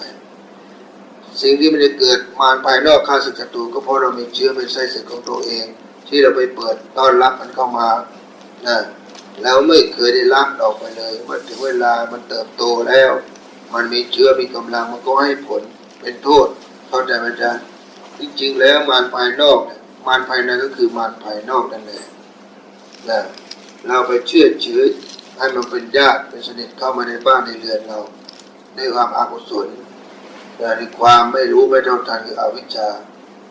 นั้นไอ้มารภายในภายนอกนี้บ้านเรือนมันตั้งอยู่ที่ไหนบ้านเรือนก็ตั้งอยู่ที่ใจเรานี่แหละคือความพอใจไม่พอใจความพอใจนี่แหละก็เรียกว่ามารภายในความไม่พอใจเรียกว่ามารภายนอกเข้าใจไหมจ๊ะซึ่งทำให้ทุกสุขเกิดขึ้นอยู่อย่างนี้ดังนั้นเราจะดับมารภายในต้องดับความพอใจเสียก่อนคือมีความพอใจในสุขจะดับมารภายนอกก็เรียกว่าต้องรู้จักให้อภัยมารภายนอกคือเราไม่สร้างศัตรูเพิ่มศัตรูภายในเราก็แย่อยู่แล้วที่เราจะกำจัดออกไปเข้าใจไหมจ๊ะแสดงว่าบ้านมันไม่ได้อยู่ที่ไหนเราไปสร้างให้มันเองคือเราไปปรุงแต่งไปสมมติมันว่ามีความพอใจอย่างนี้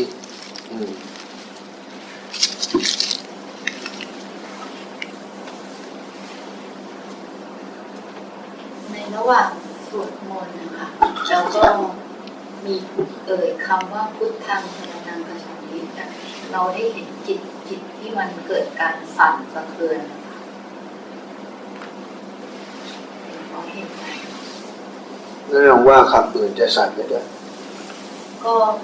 มันจะรู้สึกดีกับคำว่าพุทธังสรณังคัจฉามิธัมมังสรณังคัจฉามิสังฆังสรณังคัจฉามิมันรู้สึกถึงความอบอุ่นที่เข้ามาไม่ยากจะก็เรียกว่าเรามีจิตที่นอบน้อมในกระแสพระรัตนตรัยเข้าใจไหมจ๊ะ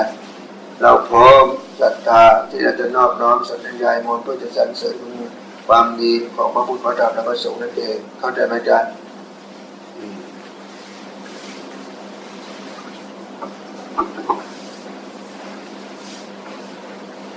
ในการที่เราดูกายดูจิตเราอยู่ประจำแล้วเราก็เห็นในเกิดการอคติของจิตที่มันเกิดอคติมาเป็นระยะค่ะ หนูก็คอยดูมันอยู่เรื่อยๆอยากจะให้หลวงปู่บอกในเรื่องของการแก้ไขตรงจุดนี้ที่จิตมีอคติแต่เราก็รู้ทันมันแต่เราก็มันเกิดขึ้นอีกแล้วเกิดขึ้นอีกแล้วเรายอมรู้ทันแล้วฉันจะไปบอกทำไมอาจารย์ก็รู้อยู่บ่อยๆจิตใจมันบางทีมันก็พอมันเกิดบ่อยๆเราก็เริ่มรำคาญมันเราอยากจะขจัดมันนะคะสงสารก็เดินออกหนีไว้ดีจ้ะการว่าเดินออกหนีคือการปล่อยวางไม่สนใจหันหลังให้มันวางเฉยนั่นเองเขาเดินมาจากยิ่งตามรู้จิตก็ยิ่งฟุ้งเมื่อจิตเรายิ่งฟุ้งในขณะนั้นมีความพอใจไม่พอใจมันเกิดขึ้นนั่นแหละอำนาจจิตสมาธินั้นสตินั้นมันก็ควบคุมไม่อยู่ดังนั้นเราต้องวางความคิดเสียก่อนเข้าใจไหมจ๊ะความคิดนี่แหละเป็นศัตรูไร้กาจแห่งการเจริญสมาธิภาวนา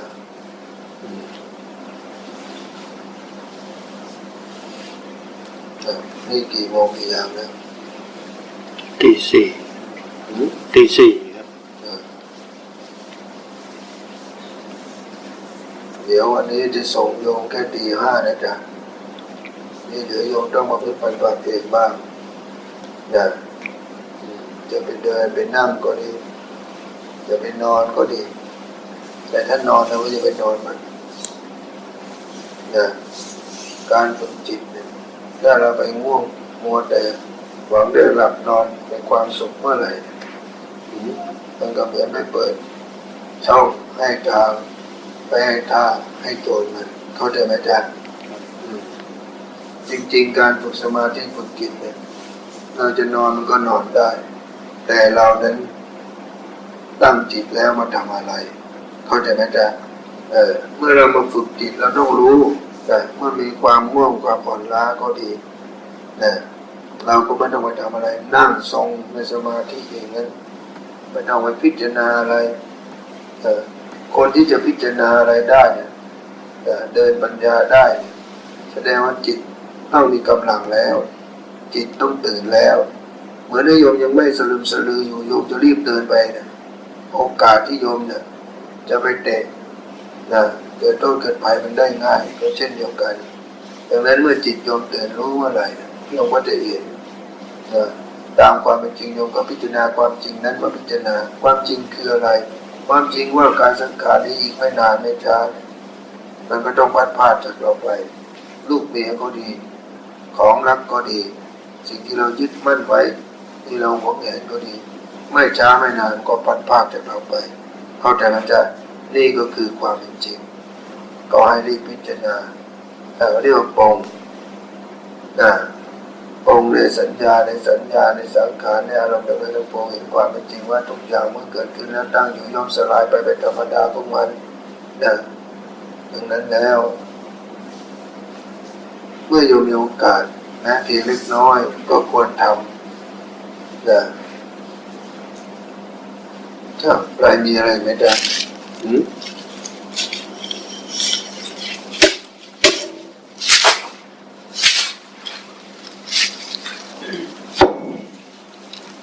มีทำอะไรถามอะไรอยากให้ปู่บอกเรื่องการวางความคิดอีกสักครั้งนึงค่ะให้ปู่บอกเรื่องการวางความคิดอีกสักครั้งนึงนะคะความวางความคิดว่าคิดแล้วมันเป็นทุกข์จะรู้เรียกว่าของหนักยังไงต้องมายกมันก่อนยังว่าเราคิดให้มันถึงที่สุดซะก่อนจนไม่รู้จะคิดอะไรนะจ๊ะรู้สึกเวียนหัวปวดหัวหมดแล้วมันจะวางมันเองเข้าใจไหมจ๊ะถ้ามันละจากความคิดไม่ได้เราจะรู้ว่าของมันหนักเราต้องไปยอมยกลงก่อนก็เหมือนกันความคิดก็เหมือนกันมันจะเห็นโทษในความคิดแต่ก็ต้องคิดให้ถึงที่สุดก่อนว่ามันทุกข์นะมันให้ความไม่สบายใจมันความสบายกายอย่างไรบางทีมันก็วางมันไม่ได้ความคิดเนี่ยพอเราไปยึดอยู่เมื่อเรายึดอยู่เราจะไม่รู้เรายึดเข้าใจไหมจ๊ะนั่นคือความหลงอย่างหนึ่งดังนั้นมันก็ต้องให้เห็นโทษมันไปเห็นโทษแล้วโยมก็ไปเพ่งโทษดูนั่นแหละจ้ะแล้วมันจะดับความคิดของมันเองเมื่อเรารู้ว่าความคิดนั้นมันมีน้ำหนักหรือให้โทษให้คุณอย่างไรเหมือนที่เราไปยกของว่ามันจะหนักอย่างไรเบาอย่างไรก็เช่นเดียวกันเข้าใจไหมจ๊ะเราลองไปพิจารณาดู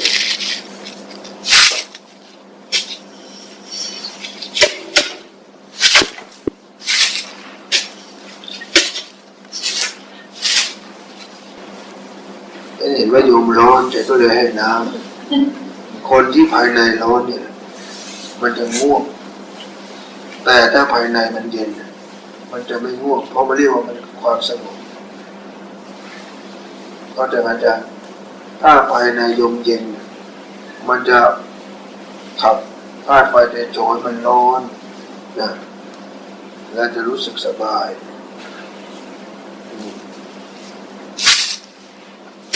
อะไรที่มันสงบเกินมันก็ไม่ดีเพราะมันไม่ใช่ทางสายกลางมัชฌิมาความพอดี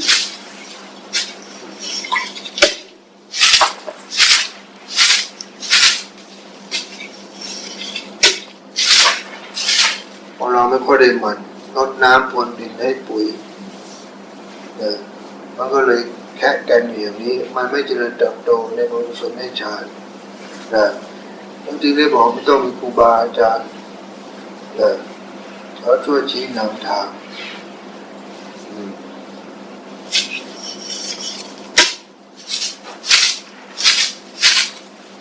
แล้วพรุ่งนี้เนี่ยมันเป็นวันจากประเพณีของไทยรดน้ำดำหัวโยมทั้งหลายก็ต้องถือโอกาสซะกันว่าถ้าเรามีกรรมอะไรกับใครก็ขอเข้ามากรรมเขาผู้ใดที่เป็นอาวุโสแล้วก็ควรให้ความนอบน้อมอย่างนี้แล้วเมื่อเป็นมิตรเคยเป็นมิตรกันก็ขอให้ดูในสิ่งที่ดีกันเริ่มต้นกันใหม่เข้าใจไหมจ๊ะให้ความชั่วของคนมันจะหมดไปหรือไม่มันก็เรื่องของเขาเพราะนั่นเป็นกรรมของเราเป็นอย่างไรเราก็ต้องรักษากายของเราเองเข้าใจไหมจ๊ะแต่อย่าสร้างศัตรูเพิ่มบุคคลที่จะสร้างศัตรูเพิ่มไปเลยก็เรียกว่าบุคคลที่โง่ไม่ได้ฉลาดเลย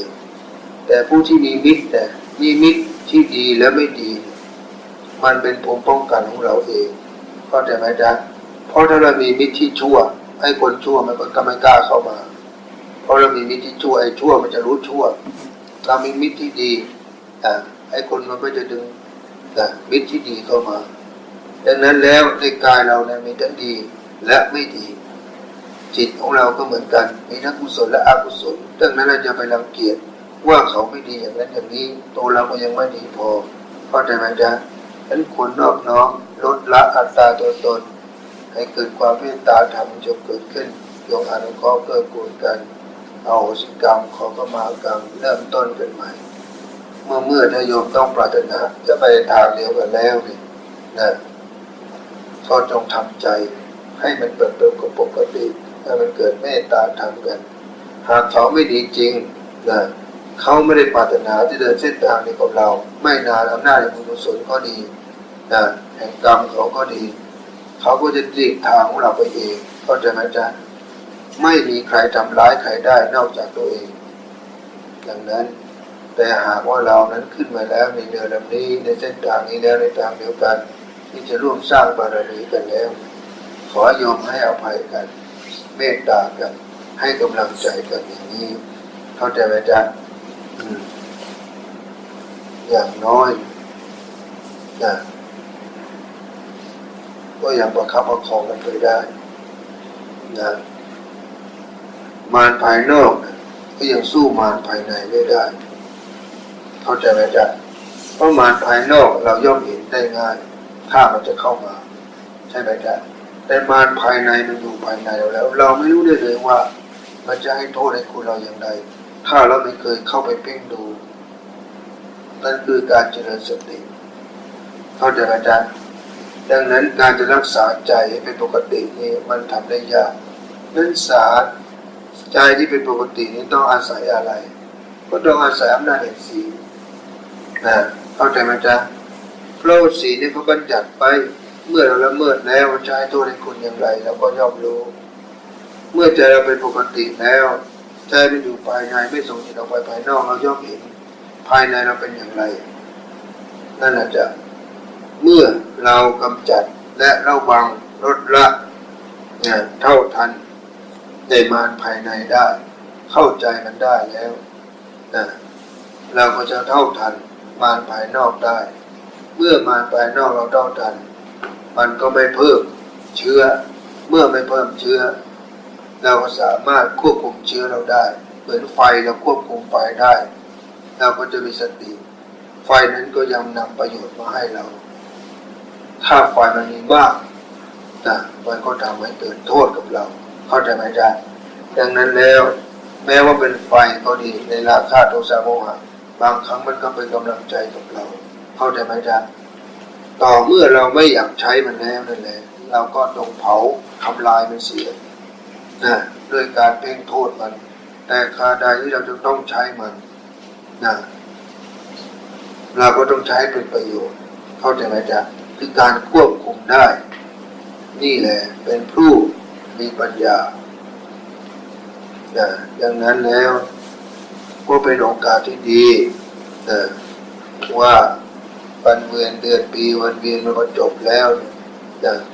การรดน้ำดำหัวการขอพรผู้ใหญ่ก็ดีการก่อเจดีย์ทรายก็ดีอย่างนี้เรียกเป็นบุญเป็นกุศลเป็นทานดังนั้นการให้อภัยทานก็เป็นทางอันสูงสุดแต่การไม่คิดจองเวรอาฆาตพยาบาทนี่แหละเป็นเรียกการตัดอุปสรรคการจองเวรถือว่าเป็นสังฆทานชุดใหญ่ก็ว่าได้เข้าใจไหมจ๊ะเพราะว่าเมื่อโยมละอาฆาตพยาบาทแล้วอุปสรรคในชีวิตของโยมมันจะมีมากเพียงใดมันก็จะเบาบางเข้าใจไหมจ๊ะเพราะอุปสรรคของมนุษย์นั้นไม่มีใครไปทำไว้นอกจากตัวเราไปทำไว้พอไปทำไว้เราก็ไม่รู้ลืมเพราะขาดจากสติวันใดวันหนึ่งเราก็ไปเหยียบหลุมเหยียบกับระเบิดให้ผลเป็นทุกข์ร้อนของตัวเองแล้วก็ไปโทษคนอื่นเขาเข้าใจไหมจ๊ะนี่เวรพยาบาทมันก็ไม่จบไปเสียทีดังนั้นแล้วเดี๋ยวขอฝากไว้ด้วยเข้าใจไหมจ๊ะเป็นน้ำเนี่ยองค์นี้โยมก็ไปผสมในอ่างใหญ่นะจ๊ะ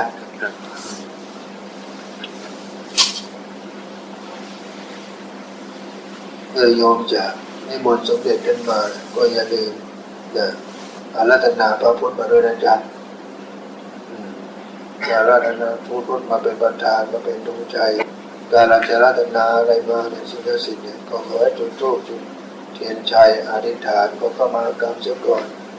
เราจะเคลื่อนย้ายมาใช้ประโยชน์ทันใดเข้าใจไหมจ๊ะใครมีอะไรไหมจ๊ะ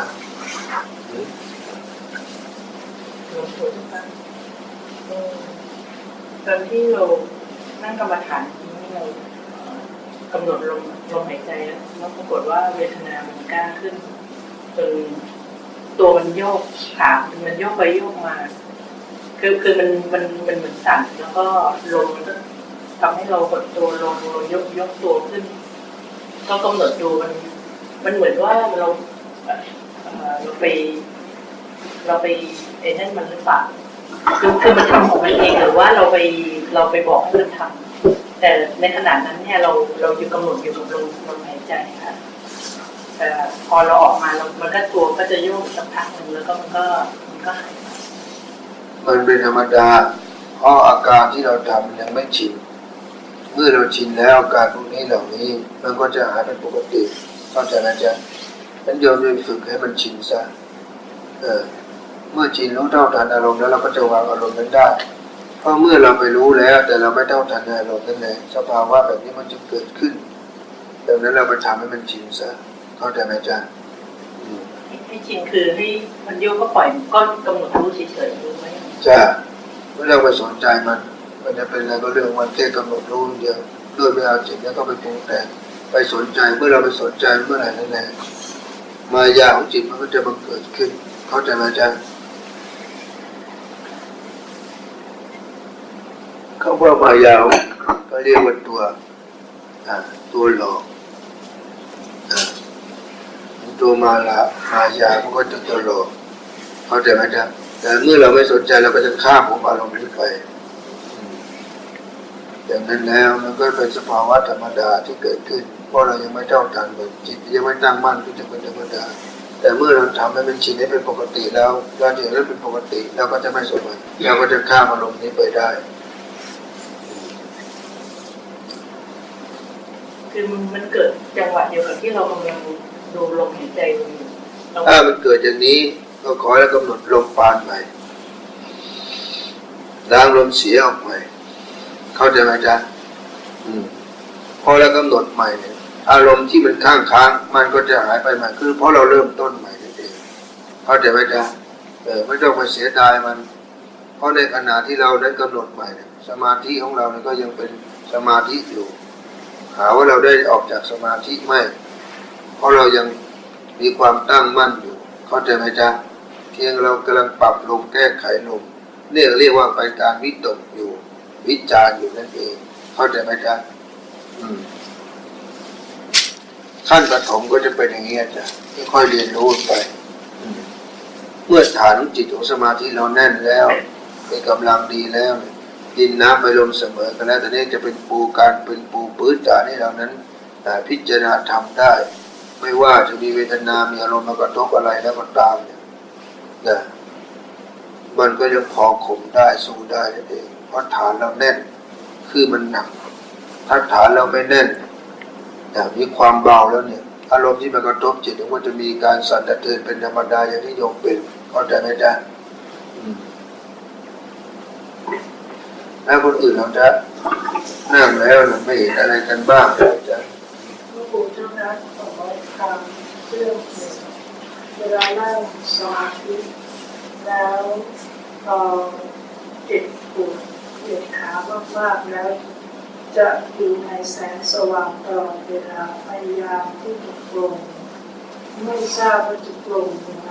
ถึงจะได้สมาธิโยมก็เพ่งดูแสงสว่างนั้นจนดับไปสิจ๊ะ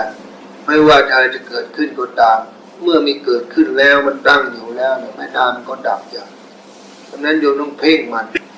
เพ่งคือทรงไว้อย่างนั้นเป็นอารมณ์เดียวงั้นเอาอารมณ์นั้นแหละที่เห็นนะเป็นแสงสว่างเป็นฌานไป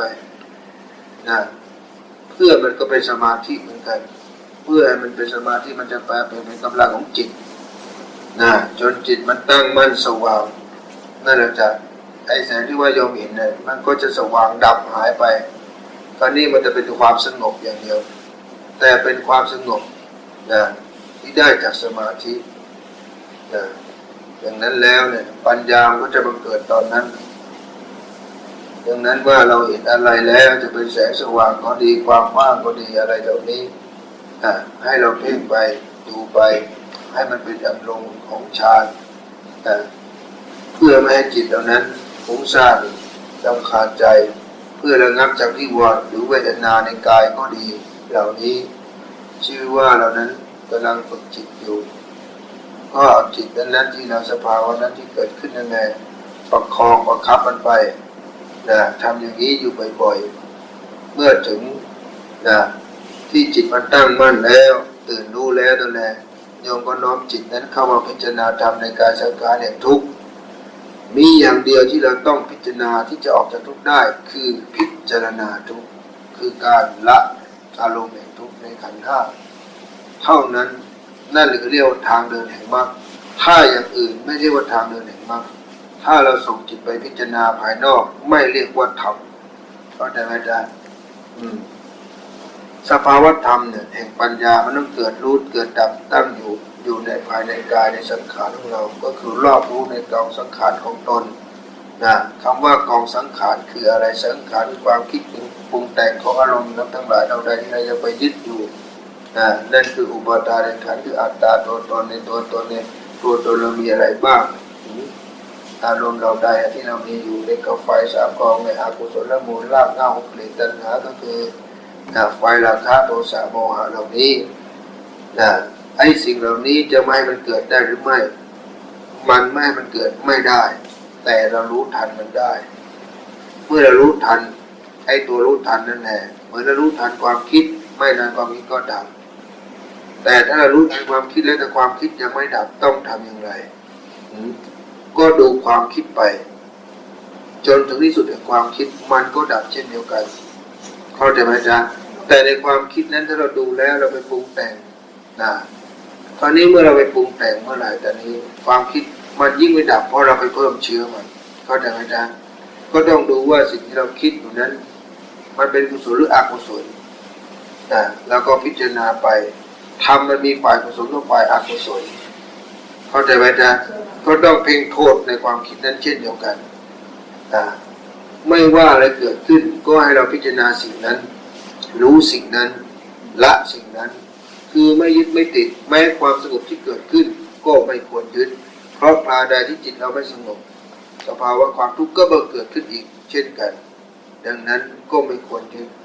เพราะว่าสมาธิที่ติดในสุขนั้นก็ยังเป็นกามกิเลสแห่งฌานอยู่เข้าใจไหมจ๊ะเพราะยังมีความพอใจอยู่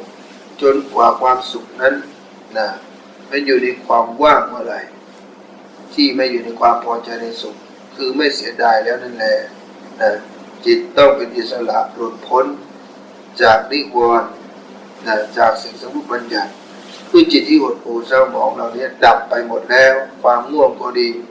ความหดหู่ใจความเศร้าหมองใจความลังเลสงสัยอะไรทั้งปวงหายไปหมดแล้วให้ตั้งจิตอธิษฐานในกายวาจาใจนี่ขอเอากายถวายเป็นพระพุทธบูชาธรรมบูชาสังฆบูชาปาปาหากิเลสตัณหาอุปาทานที่เกิดมาไม่รู้พบกี่ชาติทั้งหลายเหล่านี้เพื่อถึงกระแสปานิพพานให้เกิดขึ้นจนถึงตัวปัญญาอธิษฐานไปจากนี้เข้าใจไหมจ๊ะจะทำให้ใจเรามีความฮึกเหิมปากบั่นในความเพียรให้ถึงที่สุดดังนั้นไม่ว่าสภาวะอะไรที่เกิดขึ้นก็ขอให้รู้แต่อย่าไปยึดคราใดที่โยมไปยึดเมื่อไหร่จิตมันจะเข้าไปปรุงแต่งทันทีเพราะว่าอวิชชาความหลงนั้นมันมีต้นทุนมากอยู่แล้วดังนั้นขอให้โยมนั้นมีองค์ภาวนากำกับองค์ภาวนานี้มีกำกับไปเพื่ออะไรเพื่อคอยดึงสติโยมเข้าใจไหมจ๊ะพอมันจะหลงเข้าไปก็ดึงเข้ามาที่องค์พุทโธหรือองค์สมาหรือองค์พุทธังสรณังคัจฉามิก็ดีเห็นไหมจ๊ะ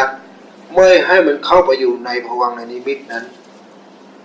เพราะในภวังค์ในนิมิตนั้นแหละมันเป็นมายาอยู่เราต้องดึงกลับมาสู่อารมณ์ปัจจุบันของจิตที่รู้อยู่ในขณะปัจจุบันนั่นแหละเข้าใจไหมจ๊ะมันต้องรู้อย่างนั้นอย่าไปรู้เข้าไปตามรู้เข้าไปตามรู้ก็ไม่ได้ต้องรู้เฉพาะรู้อย่าเข้าไปตามรู้เข้าใจไหมจ๊ะพอเราเข้าไปตามรู้นี่เราก็ไปหลงรู้อีกยึดรู้อีกพอยึดรู้อีกตอนนี้มันไปไหนไม่ได้เหมือนเราอยู่ในสมาธิแล้วก็ติดอยู่ในสมาธินั้นเห็นไหมจ๊ะนี่ก็เรียกว่าหลงในสมาธิอีกเห็นไหมจ๊ะเราต้องถอนจิตขึ้นมาสมาธิมันแค่อาศัยความสงบเอาความสงบเป็นเบื้องบ่ายแห่งฌานเอาฌานเป็นเบื้องบ่ายแห่งวิปัสสนาพิจารณาเข้าถึงปัญญาเพื่อให้เขาถึงตัวทุกข์ย้อนกลับมาเป็นวัฏฏะเข้าถึงตัวทุกข์ในกายนี้อยู่อย่างนี้ให้เห็นการเกิดขึ้นดับไปตั้งไปของสังขารให้เห็นความไม่เที่ยงเมื่อเห็นความไม่เที่ยงอยู่มันต้องพิจารณาในความเที่ยงไม่ความไม่เที่ยงก็คือกลัวตัวทุกข์ต้องพิจารณามันถึงเห็นความเบื่อหน่ายนั่นแหละเราถึงเห็นความสละเข้าใจไหมจ๊ะแล้วจะนำออกจากทุกข์นี้นี่คือทางเดินแห่งมรรคนี่คือทางเดินซึ่งไปสู่พระนิพพานถ้าอย่างอื่นไม่มีทางเข้าใจไหมจ๊ะถ้าโยงไปพิจารณาอย่างอื่นนอกโลกนอกจักรวาลเนี่ยมันไม่ใช่เพราะจักรวาลนอกโลกมันก็อยู่อย่างนี้อยู่แล้วนอกโลกแล้วโยมก็จะไปเจอดาวดวงใหม่เจอมนุษย์ต่างดาวเราก็เป็นมนุษย์ต่างดาวต่างจากดาวดวงอื่นเช่นเดียวกันมนุษย์ดาวดวงอื่นเขาก็มีประพฤติปฏิบัติธรรมมีพระพุทธเจ้าเช่นเดียวกันมีพระธรรมคำสอนเช่นเดียวกันเข้าใจไหมจ๊ะถือว่าถ้าเป็นมนุษย์แล้วได้เข้าได้เจอพระพุทธศาสนาเนี่ยเราก็เช่นเดียวกันเป็นต่างดาวกับคนอื่นดวงดาวอื่นเขาก็เป็นต่างดาวกับเราก็เหมือนต่างเชื้อชาติแต่ถามว่าเป็นมนุษย์ที่ยังมีทุกข์ก็ต้องหาทางออกจากทุกข์เช่นเดียวกับเราเข้าใจไหมจ๊ะแต่เขาวิวัฒนาการของเขานั้นล้ำหน้าเรามากนะเพราะความโลภโกรธหลงเขานั้นไม่ได้มีมากเหมือนมนุษย์แบบนี้ดังนั้นแล้วเราก็ต้องทำให้ทัดเทียมเมื่อเราทัดเทียมแล้วเราก็จะสื่อสารกับเขาได้เขาจะมีวิวัฒนาการอะไรใหม่เขาจะมาบอกเราเข้าใจไหมจ๊ะไอ้เหมือนของเล่นของโยมเนี่ยของต่างดาวทั้งนั้นของต่างดาวเข้าไป4G 5G 6G 8G นะอันนี้ของเรานี่อยู่แค่ GG อันนี้ของเล่นกระจอกถ้าว่าผู้มนุษย์ปฏิบัติเนี่ยเขาเรียกว่าใช้จิตรู้แล้วดังนั้นเราอย่าไปติดมันมากนะ แล้วมันก็เป็นโทษเป็นคุณอย่างหนึ่งถ้าโยมไม่รู้จักใช้ประโยชน์กับมันเข้าใจไหมจ๊ะเมื่อรู้อะไรแล้วต้องวางอย่าไปยึดรู้นะอย่าไปตื่นรู้อย่าไปตื่นข่าวตื่นบางคนอะไรนะให้กลับมาสู่ที่ใจของเราที่ตั้งมั่นเข้าสู่สมาธิถ้าอยากรู้อะไรเดี๋ยวมันจะรู้มันเองเราต้องรู้ด้วยตัวของเองตัวเราเองไม่ใช่ใครมาบอกให้เรารู้เข้าใจไหมจ๊ะเพราะไอ้คนที่มาบอกให้เรารู้มันเป็นความรู้คนอื่นมันยังไม่ใช่รู้ของเราเมื่อนั้นแล้วเราจะพึ่งพาตัวเองตัวสติปัญญาของเราเองไม่ได้และเราจะไม่มีทางรู้จริงได้เลยว่าสิ่งที่เราไปฟังมานะมันรู้จริงมันใช่จริงหรือไม่เหมือนองค์ธรรมมาทำคำสั่งสอนองค์สัมมาสัมพุทธเจ้าเลยพระอริยสงฆ์ทั้งหลายในครูบาอาจารย์ทั้งหลายเหล่าใดก็ดีนั่นก็เรียกเป็นธรรมะของท่านที่ท่านค้นพบได้ประสบมายังไม่ใช่ธรรมะของเราเมื่อเราฟังมานะสดับมาแล้วเราต้องน้อมนำในตามท่านมาพิจารณาว่าเห็นตามความจริงในธรรมท่านใช่หรือเปล่าถ้าเราเห็นตามความเป็นจริงของท่านจริงเราก็จะได้ทำจริงเข้าใจไหมจ๊ะแต่ถ้าเรายังไม่ทำนะไปได้รับมาในคำสั่งสอนท่านมันได้แค่รู้ธรรมแต่ยังไม่ได้เข้าถึงธรรมเข้าใจไหมจ๊ะมึงจริงเดียวไม่รู้จริงไม่มีธรรมของตัวเองเมื่อไม่มีธรรมตัวเองแล้วจะไปอวดอ้างอะไรกับคนอื่นเขาก็เรียกว่าคุณวิเศษเราไม่มีแต่คนประพฤติปฏิบัติเองรู้เองเนี่ยเทวดาเทพเทวดาเจ้าเขาก็โมทนาแต่ถ้าโยมไปเอาธรรมของอื่นมากล่าวขานมาบอกอย่างนั้นอย่างนี้เนี่ยอานิสงส์ก็ยังสู้บุคคลประพฤติปฏิบัติให้เขาถึงธรรมเองไม่ได้เข้าใจไหมจ๊ะดังนั้นเราทำอะไรอยู่ประพฤติอยู่เนี่ยไม่ใช่ว่าใครไม่รู้แต่อย่างน้อยเรารู้ว่าเราทำอะไรกรรมดีหรือกรรมชั่วเป็นกุศลหรืออกุศลเข้าใจไหมจ๊ะ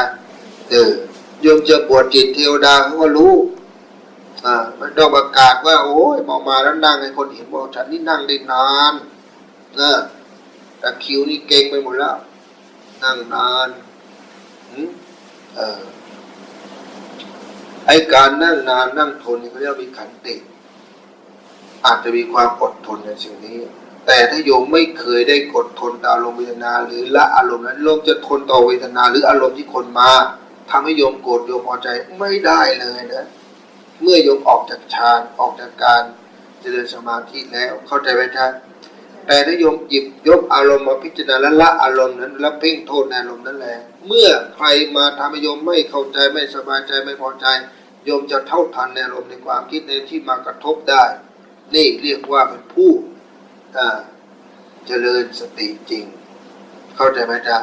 ถ้าเจริญสติจริงโยมจะรู้ได้ว่าสติโยมนั้นมีกำลังเพียงใดเนี่ยเรียกว่าโยมเท่าทันในไฟ3 กองได้หรือว่าลดอารมณ์จากไฟ3 กองได้เท่าทันได้นั่นแหละเรียกว่าโยมมีสติจริงเป็นผู้เจริญสติจริงเรียกว่าเป็นใช้ได้แสดงว่าสิ่งที่โยมประพฤติปฏิบัติมาก้าวหน้าแต่โยมมานั่งปิดหูปิดตาอยู่งี้เป็นวัดเป็นเวรแต่พอใครเขาว่าตำหนิตีเตียนอะไรแล้วไม่ได้เลยเนี่ยตัวตนกันสะเทือนทันทีอย่างนี้ให้นี่สิ่งที่โยมประพฤติปฏิบัติมาเนี่ยมันไม่ได้อะไรมันไม่ใช่สมาธิเข้าใจไหมจ๊ะมันมาอาศัยแค่ความสงบเข้าใจไหมจ๊ะมาอาศัยเพื่อความหลับนอนมาอาศัยเพื่อว่าหนีทุกข์มาเข้าใจไหมจ๊ะอย่างนี้เขาเรียกมันไม่ได้อะไรดังนั้นจงแก้ไขตนเอง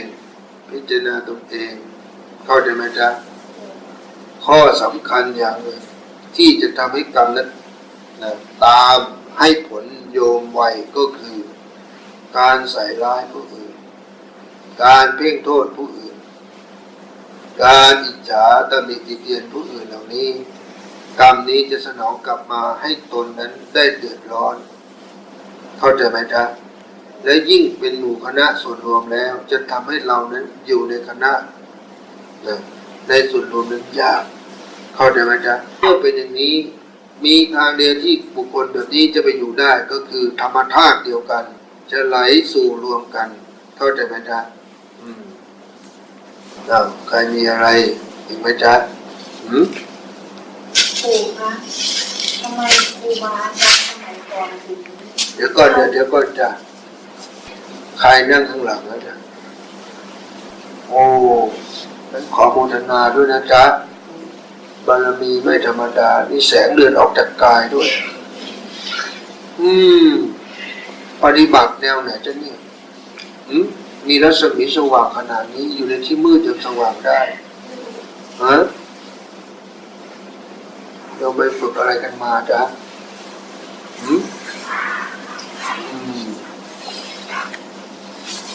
ไม่ธรรมดาแล้วเนี่ยตกลงมันเกิดจากแสงอะไรจ๊ะ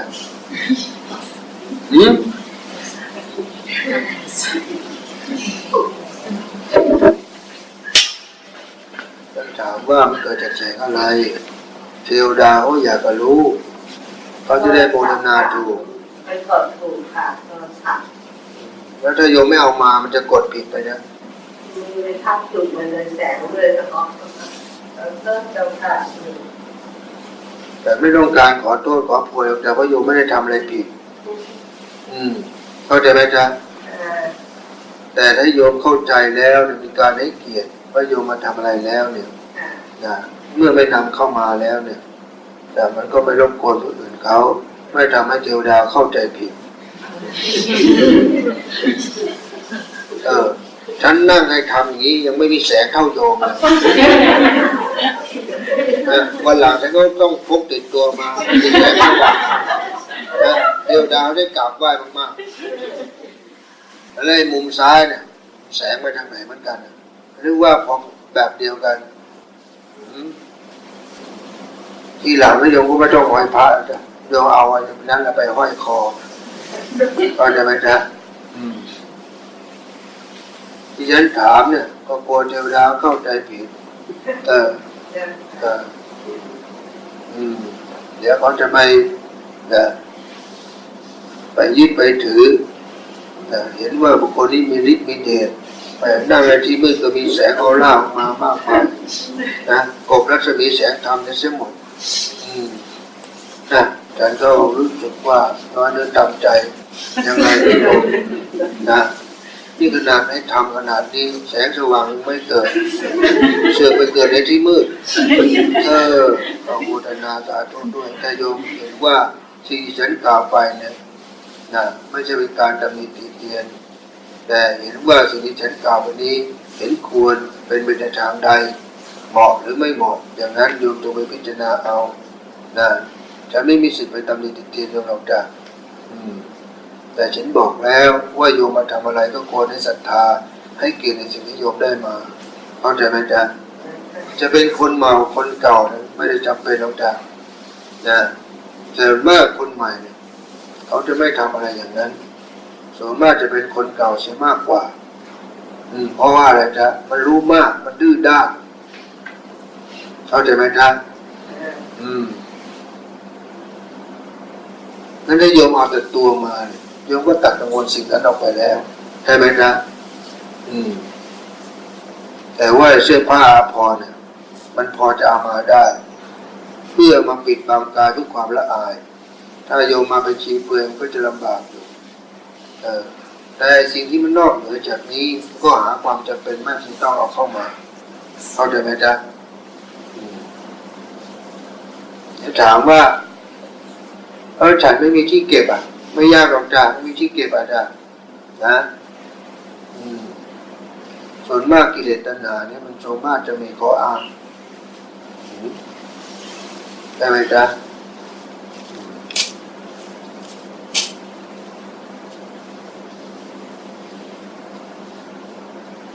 แสงหายหมดแล้ว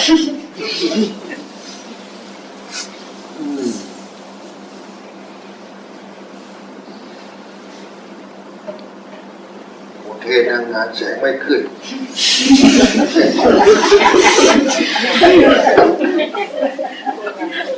ทำให้โมโหไอ้พวกนี้ผมว่าอิจฉาเป็นนะ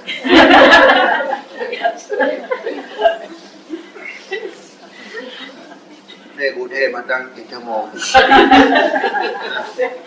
แสงไม่ออกสักหน่อยแต่บ้าได้บอกอันนี้มึงนั่งฟังแสงออกไอ้พวกนี้ธรรมดาไม่พี่น้องอุลตร้าแมนได้ยังไง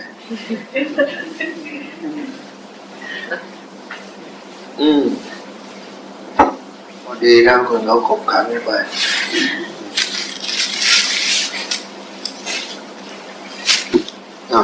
ได้เวลาอย่างจะตี4:38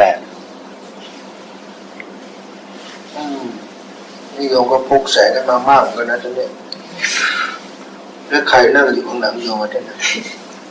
ผมพูดก็มีเรื่องอยากถามค่ะโยมมีหลายปีแล้วเกินเอาสักเรื่องโยมมาว่าพ่อคุณแม่ก็ทำไม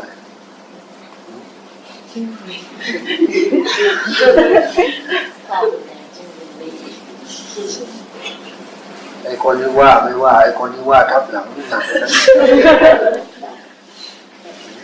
นะโยมมีอะไรว่าไปจ้ะมีปัญหาแบบที่บ้านมียุงมีหนูเนี่ยเราก็รักษาเสียงเนี่ยเราจะมีวิธียังไงคะรู้สึกมันเยอะขึ้นมันจะยากตรงไหนจ๊ะไม่ยากจ้ะถ้าโยมทำใจไม่ได้โยมออกจากบ้านเสีย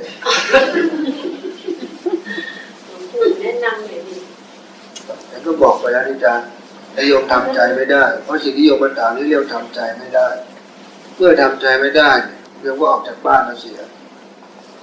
แสดงบ้านโยมสกปรกนะจ๊ะมันมีของเยอะเนี่ยก็โยมไม่ได้ละของเอาไปให้คนที่เขาไม่มีทีจ๊ะเอามาเผาบ้างดิจ๊ะหรือเผาทั้งหลังไปเลยก็ได้เพราะนี่หนูไม่กล้าอยู่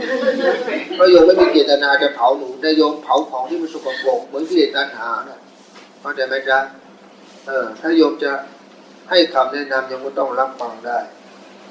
โยมไม่ยอมรับความจริงสะสมปัญญาได้เยอะมากมายไม่ใช่มันเอาของมาขายในบ้านมันก็เยอะขึ้นเนี่ยมันก็กลายเป็นแบบแต่เยอะขึ้นนี่แหละบ้านโยมมันสกปรกก็โยมมันสกปรกไงจ๊ะไม่ยากมีอีกทีหนึ่งโยมต้องจับตัวการจับหนูมา1 ตัวแล้วถามมันว่ามันเข้ามาทำไมเข้าใจไหมจ๊ะเอามันมาทรมานดูเมื่อเราทำใจได้เราแผ่เมตตาสิจ๊ะเมื่อแผ่เมตตาใจเราสงบแล้วนะจิตมันก็จะเป็นทานอย่างนั้นจ้ะ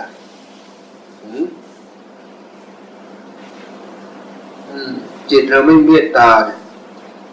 มันไม่ค่อยคิดพอเห็นแล้วมันก็เครียดมันเห็นวิ่งให้เห็นเนี่ยมันก็เลยเครียดมันจะเยอะขึ้นนะหลวงพ่อ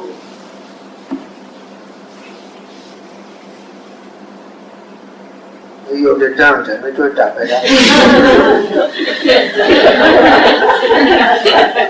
แต่ต้องว่างงานผมแก้วิธีไหนทำไมให้มันไปได้ทำไมให้มันไปได้ฉันคงบอกไม่ได้หรอกจ้ะเพราะบ้านใครก็มีหนู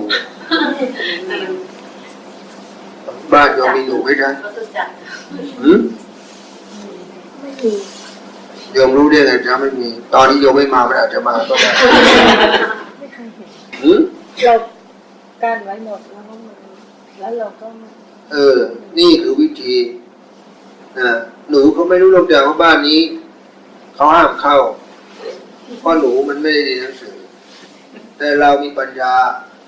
ถ้าไม่ต้องการให้มันเข้าเราก็ต้องป้องกันอีกจ้ะนี่คือวิธีป้องกันด้วยเรานั้นมีปัญญาเราไม่ต้องการให้สุนัขขึ้นไปบนวิหารโยมก็ใส่ประตูดิจ๊ะดูที่มันจะมีปีกขึ้นมาได้หรือเปล่าถ้ามันมีปีกขึ้นมาโยมก็ยกผ้าประทานลงมาข้างล่างซะ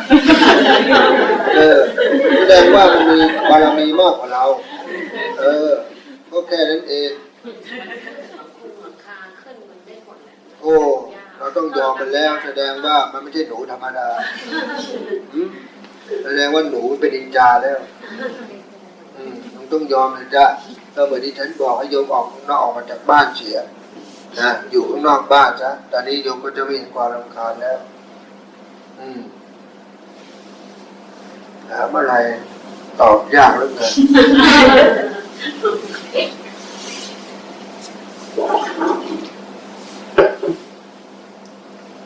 ฉันถามโยมเนี่ยว่ากี่ยามแล้วตี4:42ครับแล้วคนข้างหลังโยมเป็นใครหลวงปู่แอร์ค่ะแล้วโยมจะมาสิงเขาหรือยังไงจ๊ะ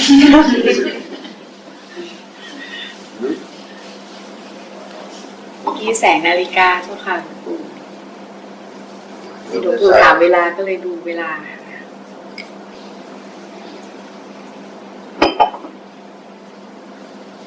ใครมีอะไรไหมจ๊ะเนี่ยครูคะถามเรื่องว่าทำไมสมัยก่อนครูบาอาจารย์ชอบฉันหมากเคี้ยวหมากกันนะคะครูเกี่ยวกับการทำสมาธิด้วยหรือเปล่าคะ ของเล่นเนี่ยเหงาปากก็ปู่ย่าตายายก็ไม่มีอะไรกินก็กินหมากเคี้ยวมาเรื่อยๆเคี้ยวไปมันก็เพลินใช่ไหมจ๊ะเดี๋ยวไปถามหาแสงอะไรจ๊ะเนี่ยเพราะว่ากินแล้วทำไมต้องเมาด้วยอะคะเมาคนที่ไปกินเหล้ากินให้มันเมาเนี่ยก็จะไม่ได้อันนี้หมากมันยันแล้ว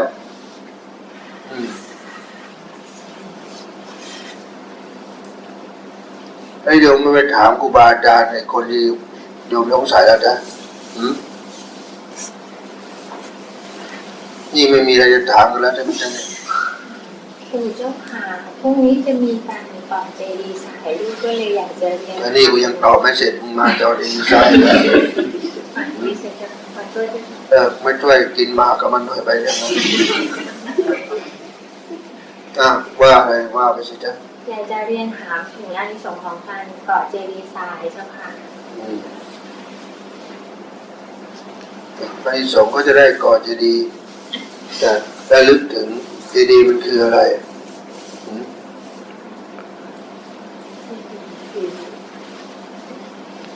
เรียกว่าเจดีย์จุฬามณีเนี่ยเรียกจำลองออกมาให้เราได้นึกถึงคุณพระพุทธธรรมประสงค์พระรัตนตรัยนั่นเองเข้าใจไหมจ๊ะมันมีอานิสงส์ที่จิตเราน้อมเข้าไปมีความเชื่อความศรัทธาทำให้เกิดประเพณีอันดีงามเข้าใจไหมจ๊ะให้เกิดความสามัคคีปองดองต่อกันนั่นเองให้เห็นไปในทางเดียวกันเข้าใจไหมจ๊ะถ้ามันเห็นคนละทางไอ้นั่นก่อเจดีย์ไอ้นั่นก่อปราสาทไอ้นั่นก่อวิมานแต่นี่มันก็ไม่ใช่แล้วเข้าใจไหมจ๊ะจิตมันต้องน้อมไปในทางเดียวกันอานิสงส์ก็ทำให้เราได้เกิดความสุขความสงบใจเมื่อเราระลึกถึงมีความเชื่อมั่นศรัทธาเราถึงได้สร้างได้ก่อขึ้นมาเข้าใจไหมจ๊ะเมื่อจะเกิดจินตนาการเมื่อเราสร้างเกิดน้อมไปถึงพระพุทธองค์ท่านเข้าใจไหมจ๊ะทำให้จิตเหล่านั้นตั้งมั่นอยู่ในคุณงามความดีตั้งมั่นอยู่ในความสงบยิ่งอากาศร้อนแล้วใจมันหาความสงบได้ยากในช่วงเดือนเมษาเพราะเรามันก่อเจดีย์ทรายแล้วมันก็จะเย็นสงบเราว่าดีไหมจ๊ะไม่ดีก็ยกว่าปั้นเป็นวัวเป็นควายแทนก็ได้ไม่เป็นไรหรอกจ้ะก็อย่างจิตเราคิดว่าการได้ซื้อทรายมาอะไรอย่างเงี้ยค่ะเพื่อว่าทรายเนี้ยก็จะได้เอาไว้สร้างสถานที่ต่อไปอย่างเงี้ยค่ะเราไม่ได้คิดถึงว่าต้องมาก่อเจดีย์ทรายเพราะว่าเขาให้บริจาคกันเพื่อการก่อเจดีย์ทรายนะคะแต่ว่าจิตเราว่าก็ทรายเนี้ยเดี๋ยวเอาไว้ก่อสร้างต่อเพื่อจะสร้างสถานที่สถานธรรมต่ออันนี้แท้จริงแล้วเม็ดกรวดทรายทั้งหลายทั้งปวงถ้าจะนับมันก็นับได้แต่ไม่มีใครไปนับก็ต้องจะอันนี้คือการพบชาติที่เราเกิดมาไม่รู้เท่าไหร่แล้วนับเม็ดส่วนเม็ดทรายยังนับไม่เหลือไม่ได้เข้าใจไหมจ๊ะดังนั้นเราไม่รู้ว่าจะทำกรรมร่วมเกินอะไรกันไว้ในพระรัตนตรัยในสถานที่ศักดิ์สิทธิ์ก็ตามการที่เราได้ร่วมบุญกุศลในการซื้อหินปูนทรายเหล่านี้เพื่อเป็นการทดแทนตอบแทนในคุณพระพุทธธรรมประสงค์ในพื้นแผ่นดินให้เกิดความงอกเงยขึ้นมาเพราะเราไม่รู้ได้ว่าเราเกิดไปร่วมเกิดอะไรไว้อย่างเม็ดทรายนี้ออกจากไปในสถานที่อันเป็นศักดิ์สิทธิ์เข้าใจไหมจ๊ะโดยที่เราได้ไม่ได้ความเจตนานั่นเองดังนั้นการที่เรานั้นได้มาร่วมบุญซื้ออิฐซื้อทรายซื้อปูนเหล่านี้เพื่อให้มันก่อเกิดประโยชน์การชดเชยในการร่วมเกิดในกรรมไปที่เราได้ไม่ได้เจตนานั่นเอง เข้าใจไหมจ๊ะแล้วยังจะเกิดประโยชน์ต่อสถานที่นะเอามาทำคุณประโยชน์ได้ดังนั้นการอานิสงส์ที่โยมได้ร่วมบริจาคทายนี่ก็เรียกว่าทำให้เกิดเข้าถึงความสุขเข้าถึงความสมบูรณ์ความมั่นคงมั่งคั่งในปัจจุบันในชีวิตของโยมเอง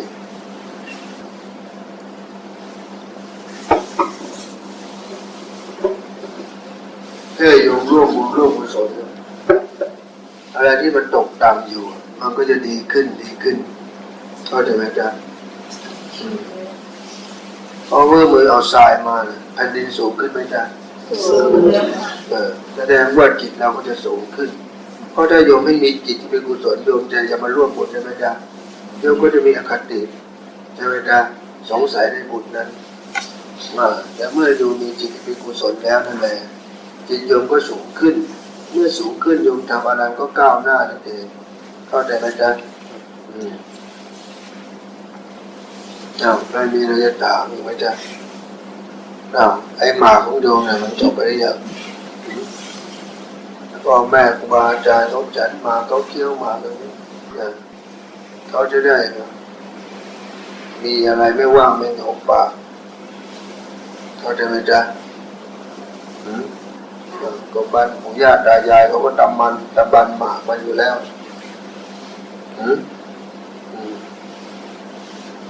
โยมต้องการจะรู้อะไรมีความรู้สึกว่าเวลากินหมากแล้วอาการมึนๆงงๆแล้วเวลานั่งสมาธิ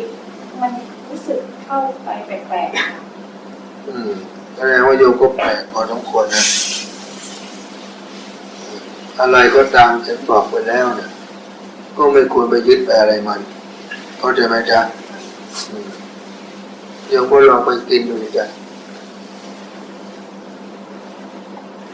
เพราะเราก็เป็นคนแปลกอยู่แล้วเนี่ย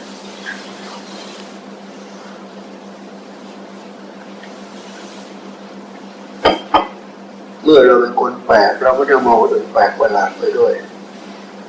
แต่ถ้าเราเป็นปกติเราก็จะมองคนอื่นปกติเช่นเดียวกัน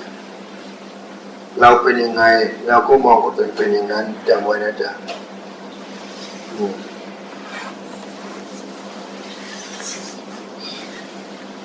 ใกล้จะได้เวลาแล้วใครมีอะไรจะได้ถามมีไหมจ๊ะถ้าอย่างธาตุสี่นี่คือดินน้ำลมไฟและธรรมธาตุที่คือธาตุสี่คือกุมารทองก็จะมาจากทำไมเราจะถามอะไรจะถามว่าธาตุสี่ดินน้ำลมไฟแล้วธรรมธาตุที่จะหมายถึงธรรมธาตุเนี่ยแต่สังขารเป็นธาตุไม่ได้มันก็เกิดจากดินน้ำลมไฟหรือธรรมธาตุธรรมธาตุคือการก่อตัวจากดินน้ำไฟลมประกอบตัวขึ้นมาแล้วเป็นรูปวัตถุธาตุอากาศธาตุวัตถุธาตุยังเป็นวัตถุธาตุเลยนะจ๊ะแต่วัตถุธาตุเนี่ยมันเกิดจากดินน้ำไฟลมเพื่อประกอบขึ้นมาเป็นสังขารจึงเรียกเป็นวัตถุธาตุเจดีย์เนี่ยเมื่อก่อสร้างร่างตัวขึ้นมาแล้วเกิดจากดินน้ำไฟลมเกิดจากหินปูนทรายน้ำมาหล่อหลอมมันเป็นวัตถุเป็นรูปร่างสมมุติว่าเป็นเจดีย์ขึ้นมา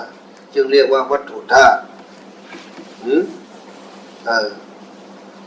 ไม่ต้องสงสัยอะไรจ้ะเป็นวัตถุธาตุและธรรมธาตุทำกันธรรมก็เป็นธาตุอย่างหนึ่งสังขารโยมเป็นธรรมไหมจ๊ะสังขารก็เป็นธรรมอะไรเมื่อโยมไปพิจารณาแล้วมันเป็นธรรมนั่นเรียกว่าธรรมธาตุทั้งนั้นก็เหมือนสองคนนี้นิสัยวาสนาไม่เหมือนกันจึงเรียกว่าธรรมธาตุธรรมธาตุคือธรรมภายในจิตนั่นเองคือธรรมธาตุเข้าใจไหมจ๊ะไม่เข้าใจผมก็ไม่เข้าใจผมก็ไม่เข้าใจแล้วธาตุกายสิทธิ์ไอ้นี่สียอดกุมารมาเริ่มจะไปนอกห้องนอกทางกันหมดแล้วธาตุกายสิทธิ์มันก็บ่งบอกด้วยว่าธาตุกายสิทธิ์ธาตุนั้นมันมีสิทธิ์เฉพาะตัวของมันเองมีเอกลักษณ์มีพุทธคุณของมันเองในตัวเขาเรียกว่ามันมีดีในตัวของมันเองเข้าใจไหมจ๊ะเหมือนคน ก็มีธาตุกายสิทธิ์อยู่ในตัวคือคุณวิเศษนั่นเองเข้าใจไหมจ๊ะบางคนไม่รู้ตัวเองว่ามีอะไรดีเข้าใจไหมจ๊ะต่อเมื่อเราได้ฝึกสมาธิฝึกจิตเราถึงจะรู้ว่าเรานั้นก็เป็น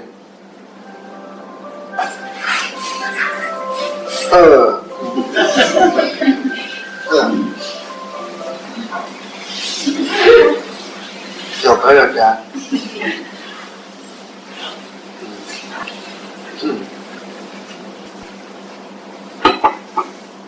ผมยังไม่ทันหลับมันก็ปลุกกูซะแล้ว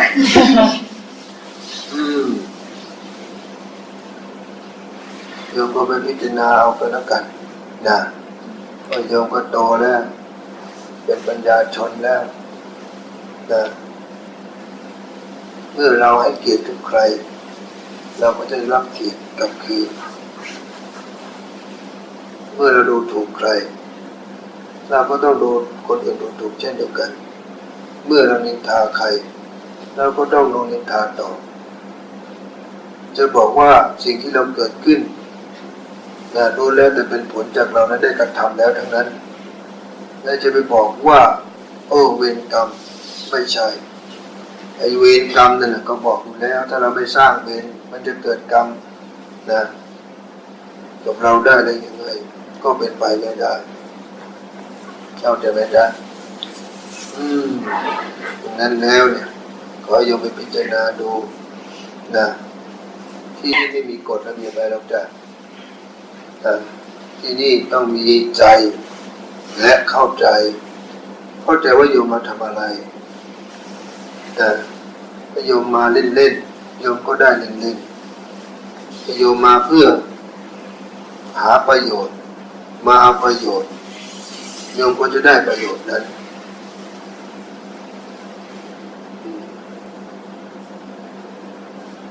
เมื่อกี้ว่าเรื่องกายสิทธิ์เราบอกไปแล้วเข้าใจไหมจ๊ะบางมนุษย์บางคนเมื่อเราฝึกสมาธิฝึกจิตแล้วกายเราจะมีธาตุกายสิทธิ์ของเราก็คืออะไรคือจิตนี่แหละเขาเรียกว่าธาตุกายสิทธิ์เมื่อเราเข้าถึงตัวศรัทธาความเชื่อมั่นที่จิตเป็นหนึ่งเป็นอนัตตาแล้วจิตและปรารถนาสิ่งใดมันก็จะไปในสิ่งนั้นอันนี้เรียกว่าศักดิ์สิทธิ์ไหมนะถูกต้องเมื่อจิตเราตั้งมั่นเป็นหนึ่งเราระลึกถึงบุคคลใดที่ก็มีคุณพิเศษคุณบารมีก็จะเชื่อมต่อกันได้เข้าใจไหมจ๊ะโลกธาตุทั้งปวงเมื่อจิตโยมตั้งมั่นในจักรวาลนี้ที่เขามีคุณมีพุทธคุณธรรมคุณสังฆคุณอะไรก็มาเขาจะดึงหาเข้ามาหาเข้าใจไหมจ๊ะก็เรียกว่าเล่นแรกไปธาตุเข้ามาก็คือการเจริญมนต์ก็ดีเหล่านี้เป็นธาตุกายสิทธิ์ทั้งนั้นในขณะที่โยมเจริญสัญญามนต์อยู่นั้นธาตุกายสิทธิ์มันล่องลอยในพระอากาศตลอดเวลาเพราะธาตุก็เป็นธาตุกายสิทธิ์เสด็จมาได้เมื่อเราสวดมนต์ภาวนาท่านก็ผ่านมาเสด็จมาท่านก็มาเสด็จให้เราเห็นมาบูชาให้เราเป็นกำลังใจให้เข้าถึงในพุทธคุณธรรมสังฆคุณอย่างนี้นั้นอำนาจธาตุกายสิทธิ์เป็นอำนาจเฉพาะในสิ่งนั้นเข้าใจไหมจ๊ะแม้ตัวเราเองก็มีธาตุกายสิทธิ์อยู่ก็คือจิตแต่ที่มันไม่ศักดิ์สิทธิ์เล่นอะไรกันแล้วจ๊ะไอ้นักเรียนพวกนี้มันเลี้ยงสอนไม่รู้เรื่องวันหลังต้องออกมาสู้กับมันเลย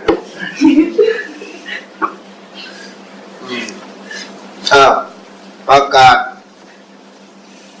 อย่างเป็นทางการในพระราชโอษฐ์ในเจ้าราชวังต่อไปถ้าใครนำเข้ามาคืนนั้นจะไม่มีการแสดงธรรมเข้าใจไหมจ๊ะฉันไม่ได้ห้ามถ้าโยมเอาเข้ามาไม่มีการห้ามกันแต่ฉันคงแสดงธรรมไม่ได้เพราะว่าไม่ได้การให้เกียรติในธรรมเข้าใจไหมจ๊ะเมื่อเข้าใจตามนี้ก็เจอเล่นกันให้สบายถามว่าแล้วมันเกี่ยวข้องอะไรปู่ก็แสดงไม่ทำฉันจะเล่นของฉันพกมา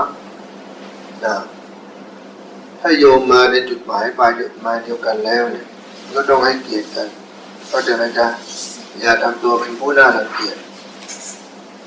มันจะเป็นโทษเป็นคุณเอาได้นะจ๊ะถ้าโยมทำเป็นของเล่นแบบนี้นะใจก็ควรแนะนำว่าโยมควรไปเล่นที่อื่นนะจ๊ะข้างนอกก็ว่างอยู่บนต้นไม้ก็ดีนะไปเล่นเอานะจ๊ะหรือว่าไม่ต้องมาเลยก็ได้จ้ะแล้วก็ขอฝากไว้นะทบทวนการประกาศอีกครั้งว่าบอกไปแล้วช่วยว่าหน่อยดิจ๊ะเข้ามาปู่จะไม่มีการแสดงธรรมค่ะแสดงว่าโยมรู้อยู่คนเดียวแล้วคนอื่นเราจ๊ะปู่จะไม่แสดงธรรมเจ้าค่ะ เราเป็นสมัยนี้เนี่ยเป็นครูบาอาจารย์เป็นครูเขาสอนเขาก็ลิบใช่ไหมจ๊ะใช่ค่ะใช้พระพุทธเจ้าไปทำอะไรเรื่องมาแล้วจะไม่ให้โยมไถ่พระพุทธเจ้ามีประโยชน์อันใดไม่เข้าใจไหมจ๊ะเพราะว่าโยมก็โตกันหมดแล้วนะแก่กันหมดแล้วนะรู้ดีรู้ชั่วแล้วนะแต่สิ่งที่ฉันบอกโยมยังไม่รู้ว่ามันเป็นความชั่วร้ายอย่างไรที่โยมเอามาเนี่ยมันเป็นของมารนะมันมีทั้งดีและไม่ดีอยู่ในนั้นมีพลังงานทั้งดีและไม่ดีนะถ้าโยมเอามาเข้ามาอย่างนี้จะทำให้โยมเกิดสภาวะความกังวลมีคลื่นเข้าแทรกตลอดเวลานะปัญหาควรไม่ที่นำเข้ามาที่จะมาประพฤติปฏิบัติเพื่อการละมันก็บอกอยู่แล้วว่าโยมเจริญ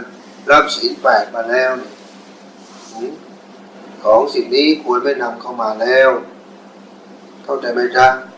โยมอดทนรอหน่อยไม่ได้นะเช้าหรือโยมก็มีเวลาแล้วนี่เป็นเวลาของธรรมดังนั้น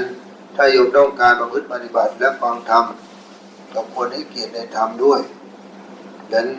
ก็เป็นอันว่าเข้าใจในตามนี้นะฉันก็ขอโมทนาล่วงหน้าเข้าใจไหมจ๊ะเพราะถ้าใจเข้ามาเนี่ยก็สู้ของโยมไม่ได้เลยดิได้ไหมจ๊ะโยมมีกันมากแสงคงสว่างไปเต็มไปหมดอะไรอย่างนี้เอาแสงในจิตจ๊ะที่มันสว่างด้วยจิตที่ตื่นรู้จิตที่ไม่เศร้าหมองวัตถุอย่างนั้นควรทำมันสว่างควรทำให้มันแจ้งแล้วยิ่งเราเป็นสมณะชีพราหมณ์แล้วไอ้ของเหล่านี้ก็ควรละอย่าไปยึดไปติดมากนะนี่เขาเรียกว่าการทำกิจธุระในทางโลกให้มันน้อยลงนั่นเองมันก็เป็นตัวอุปสรรคอย่างหนึ่งเข้าใจไหมจ๊ะเพราะเราไปรับรู้อะไรมันมากเลยความคิดความฟุ้งซ่านมันก็มีมากแต่ถ้าเราดับความคิดนะเราก็จะเป็นผู้รู้มีผู้มีปัญญาอย่างแท้จริงที่ความรู้แต่ไม่ใช่ความรู้ด้วยปัญญาของตัวเองมันก็เป็นความรู้โลกมันก็จะลบถ้าไม่จิตนั้นมีแต่ความสงสัยอย่างนั้นหามีประโยชน์ใดไม่ก็เป็นอันว่าเข้าใจตามนี้เจ้าเสือเข้าใจยังไงจ๊ะที่ฉันบอกไปครับเอาโทรศัพท์เข้ามาปู่เอาโทรศัพท์เข้ามาปู่จะไม่เทศทำให้ฟังแสดงว่าเป็นธรรมอย่างยิ่งถ้าโยมมันไหนเอาโทรศัพท์มาฉันไม่ได้ห้ามแต่จะเป็นการรู้กันว่าวันนั้นแสดงโยมไม่อยากฟังธรรมใช่ไหมจ๊ะอันนี้ก็เป็นธรรมกันเพราะไม่ได้บังคับถ้าโยมอยากเอามาก็ได้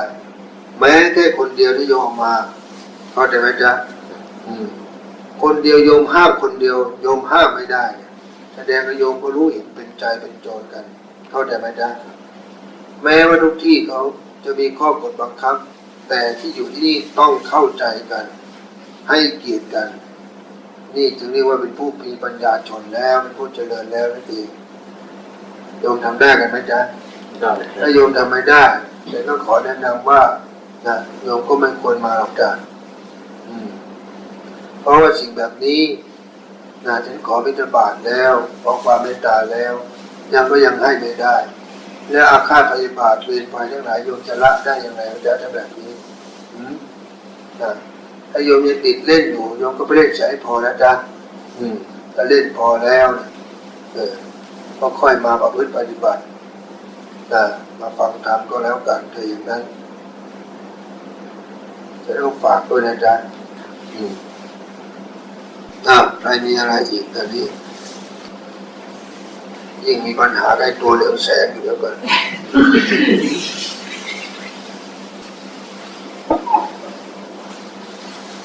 ใครมีปัญหาอะไรไม่ได้ปัญหาของวิหารนั่นเองมั้ยจ๊ะ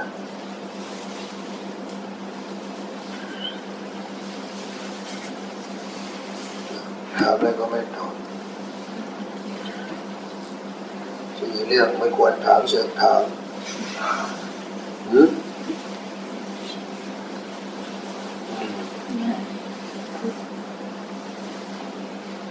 แสดงว่าโยมพร้อมด้วยใช่ไหมจ๊ะที่จะไปเจริญพรหมจรรย์ได้เวลาหรือยังตีห้าครับโยมไม่รู้เวลาเป็นพอดีนะถามอะไรก็ไม่ตอบเพราะมันได้เวลาแล้วก็ดีมันจะแถมสักหน่อยถ้าเราชอบของแถมจะแถมว่ายังไงดีครูคะในระหว่างที่เราสวดมนต์อยู่นะคะแล้วเราก็พิจารณาตามบทสวดก็มันพูดในบทสวดก็พูดถึงสัญญาสังขารเวทนาอะไรอย่างเงี้ยค่ะเราก็ดูตามในร่างกายเราตามที่บทสวดบอกมันกลับกลายเป็นว่ากายเราก็เริ่มเหมือนกับค่อยๆหายไปทีละจุดทีละจุดทีละจุดอย่างเงี้ยค่ะนี่คือความเข้าใจในสภาวะธรรมแต่ยังไม่ใช่ธรรมที่เกิดจากปัญญาเกิดจากอบรมปัญญาพิจารณาเข้าใจไหมจ๊ะเป็นความเข้าใจก็เข้าใจนะจ๊ะแต่โยมยังไม่เข้าถึงถ้าโยมเข้าถึงนี่ก็เรียกตัวปัญญามันจะเป็นน้อมไปพิจารณาให้เข้าถึงในสิ่งที่โยมเข้าใจเมื่อโยมเข้าใจแล้วนั่นแหละโยมจะทำความเข้าใจได้เมื่อโยมเข้าใจโยมก็จะเข้าถึงในพระตรัสไตรโยมจะไม่มีความลังเลสงสัยเข้าใจไหมจ๊ะและจะเท่าทันในอารมณ์ในอกุศลที่เกิดขึ้นจะไม่หดหู่ใจไม่เศร้าหมองใจไม่มีโทสะโมหะอะไรเนี่ยมันจะลดเบาบางลงไปดังนั้นก็โยมก็ไปพิจารณาในธรรมได้โยมไปพิจารณาแล้วมันทำให้โยมนั้นเกิดปัญญาเกิดความสงบโยมก็ระลึกถึงอยู่บ่อยๆก็เรียกว่าฝึกเพ่งตึกตองในธรรมนั้นก็ย่อมเข้าถึงกระแสแต่การเข้าถึงธรรมได้จะพูดอะไรสักหน่อยเรื่องเลยปัญหาในวิหารนะครับครูบอกไปแถมก็เรื่องแถมยังนึกเรื่องอยู่นะแม่มาเรื่องแถมอีกเดี๋ยว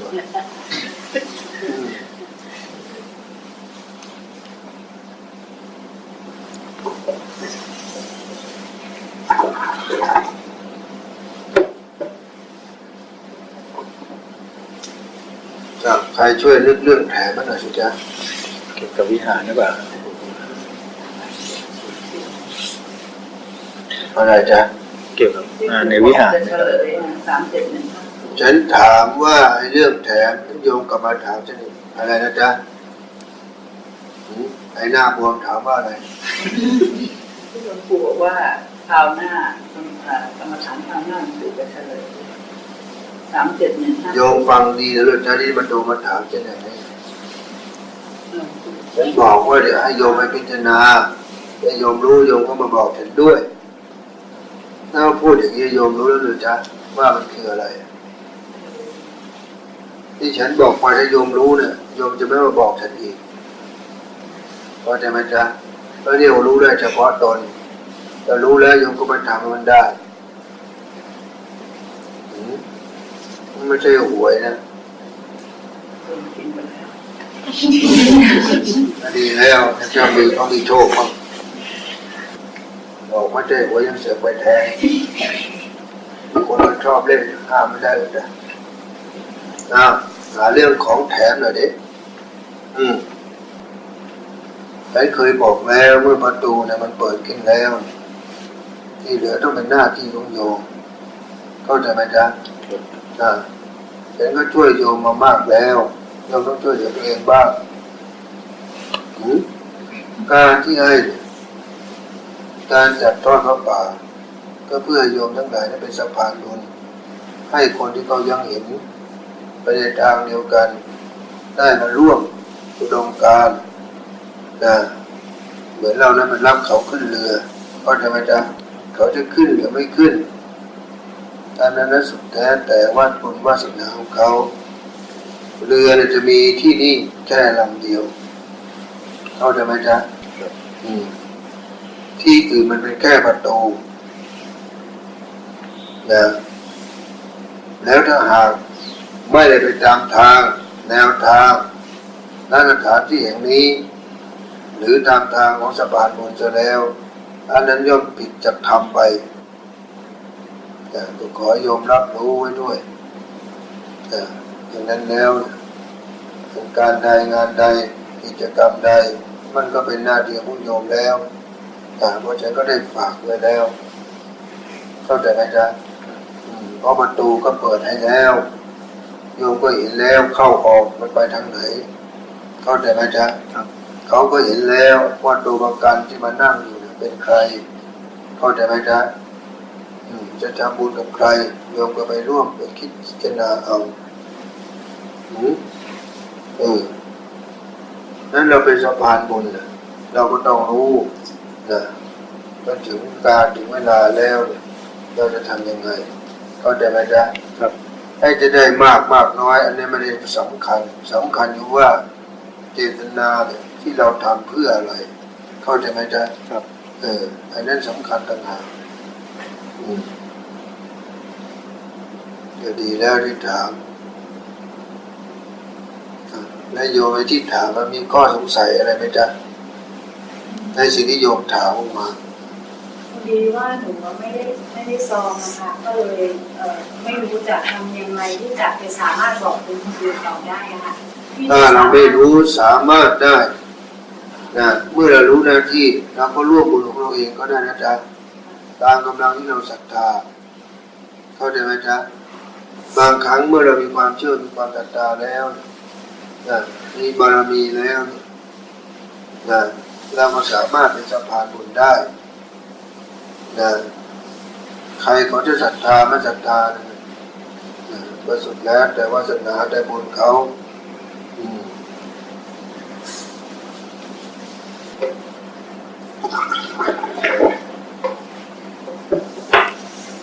รู้ต่อไปนะว่าต้องมีซองมีไหมจ๊ะมีแต่ว่าจะไม่ลงวันที่อย่างปู่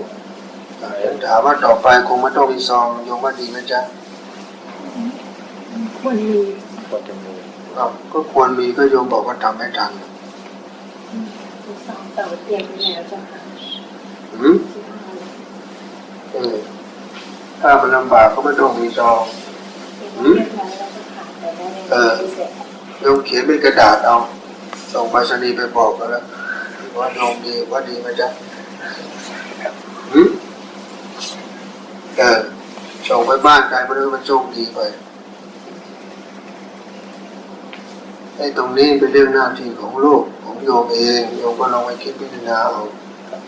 เข้าใจไหมจ๊ะว่าจะเป็นการสื่อสารยังไง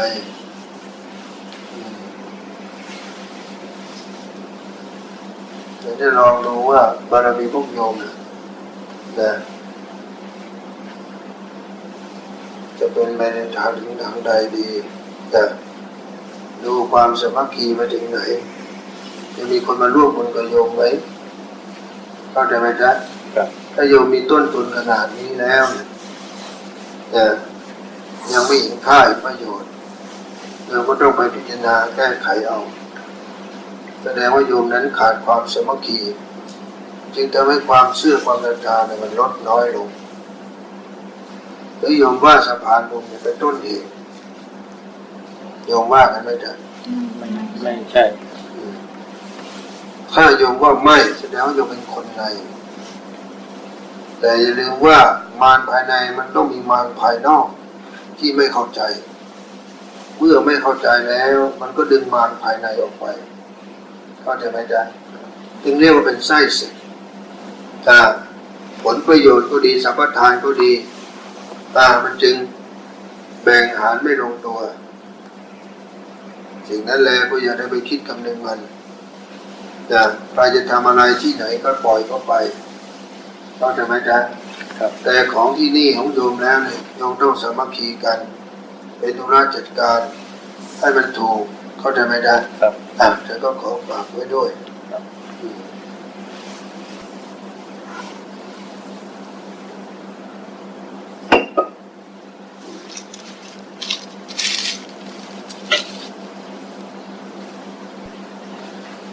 เรื่องที่ฉันฝากไว้เนี่ยมีเรื่องอะไรบ้างจ๊ะ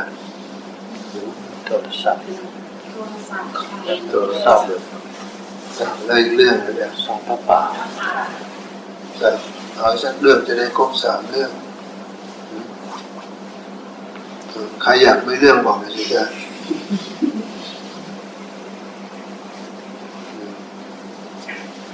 อีกเรื่องก็ถือว่าถ้าโยมมากันแล้วในสถานที่อย่างนี้เนี่ย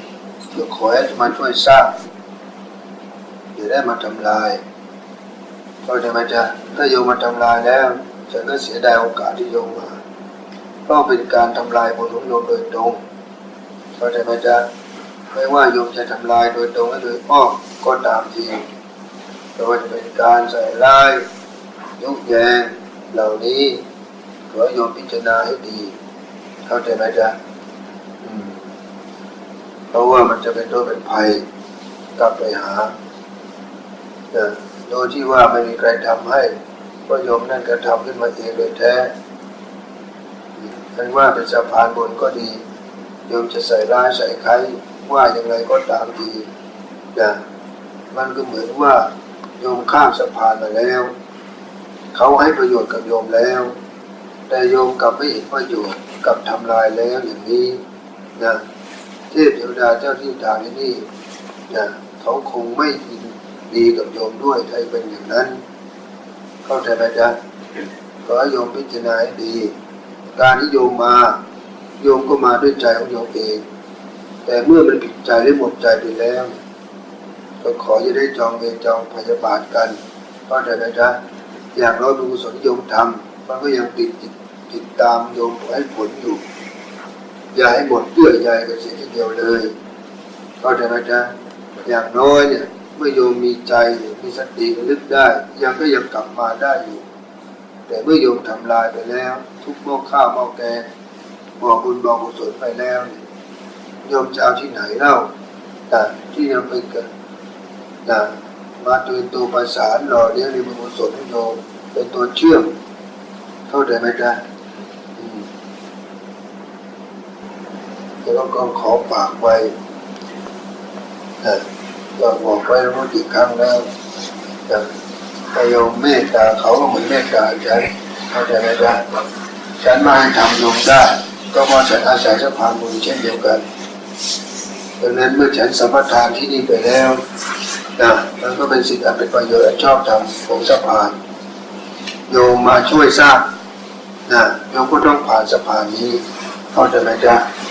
แสดงว่าโยมต้องมีอุดมการณ์เดียวกันไปในทางที่ทางเดียวกันว่าโยมมาทำอะไรเข้าใจไหมจ๊ะเมื่อมันไปทางเดียวกันแล้วมันก็ไม่ขัดกันแต่ถ้าไม่โยมก็จะขัดกับธรรมหน้าที่อย่างนี้เข้าใจไหมจ๊ะฉันก็ขออวยพรในวาระดีๆจะเป็นวันสงกรานต์ก็เหมือนขึ้นปีใหม่ของไทยในสยามเข้าใจไหมจ๊ะงานที่ทำขึ้นมานี้ก็จะขอฉลองให้โยมเป็นวาระแรกก็แล้วกัน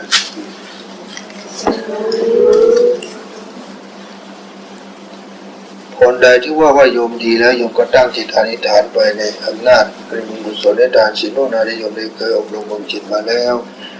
ขอเข้าถึงในเรื่องถึงผู้บิดามารดาผู้มีคุณทั้งหลายในพระพุทธธรรมและพระสงฆ์ในพระรัตนตรัยขอให้โยมตั้งจิตอธิษฐานขอกรรมกรรมใดกรรมชั่วใดที่กายวาจาใจที่เราได้เคยกระทำล่วงเกินไปแล้วกับผู้ใดก็ตาม นะกายกรรมวจีกรรมมโนกรรมที่เจตนาและเจตนาทั้งหลายทั้งปวงนะขอเริ่มต้นตั้งจิตตั้งใจเสียใหม่อธิษฐานไปพยันโตโพธิญาณโมเดสักยามังนะทุกอย่างเป็นไปตามวิถีที่ดีสัมมาชิตตปะลังสุเสปะตวิอภิเษกสัมปะพุทธะอัตตะปุถุสติลักษณะสุขะสุขะวิเศษสนุติจักวิจัยตังใจสุภาษิตกายะสัมมาวาจามัตตุสริเตตังกินาปะสินาตังสัจจตัง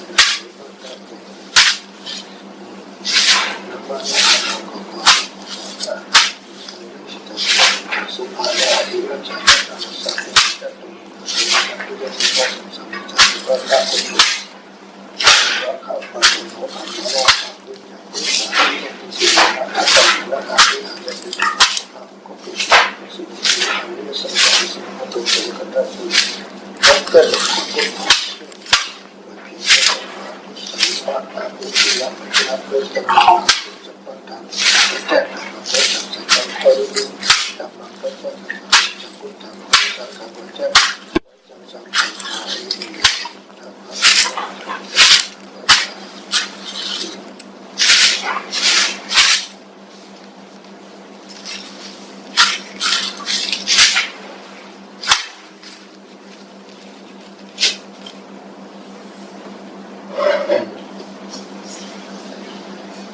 เมื่ออธิษฐานพรไปแล้วตอนนี้เราก็ให้พรตัวเองด้วยการอบรมจิตภาวนาจิต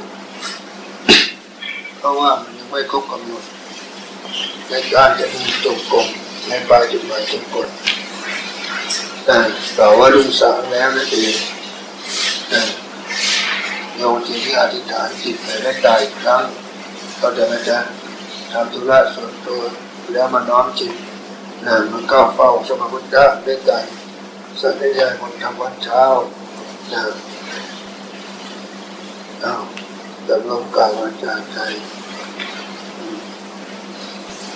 อีกช่วยยามเนี่ยมันก็จะเป็นของโยมล้วนเพราะโยมต้องทำด้วยใจจริงๆเป็นที่พึ่งของตัวเองอันว่าทำอันใดที่โยมสดับแล้วได้คือประพฤติแล้วในการติธรรมบารมีวิริยะบารมีอธิษฐานอะไรก็รักตามที่โยมได้กระทำมานั่นโยมก็น้อมนำมาใช้เพื่อจะต่อสู้ต่อเวทนาได้เดินทางของธรรมของขันธ์ของมารเพื่อจะเข้าข้ามพ้นในสมบัติญาณได้ตั้งไว้ในจุดหมายปลายจงกรมขอให้โยมมีความเพียรความพยายาม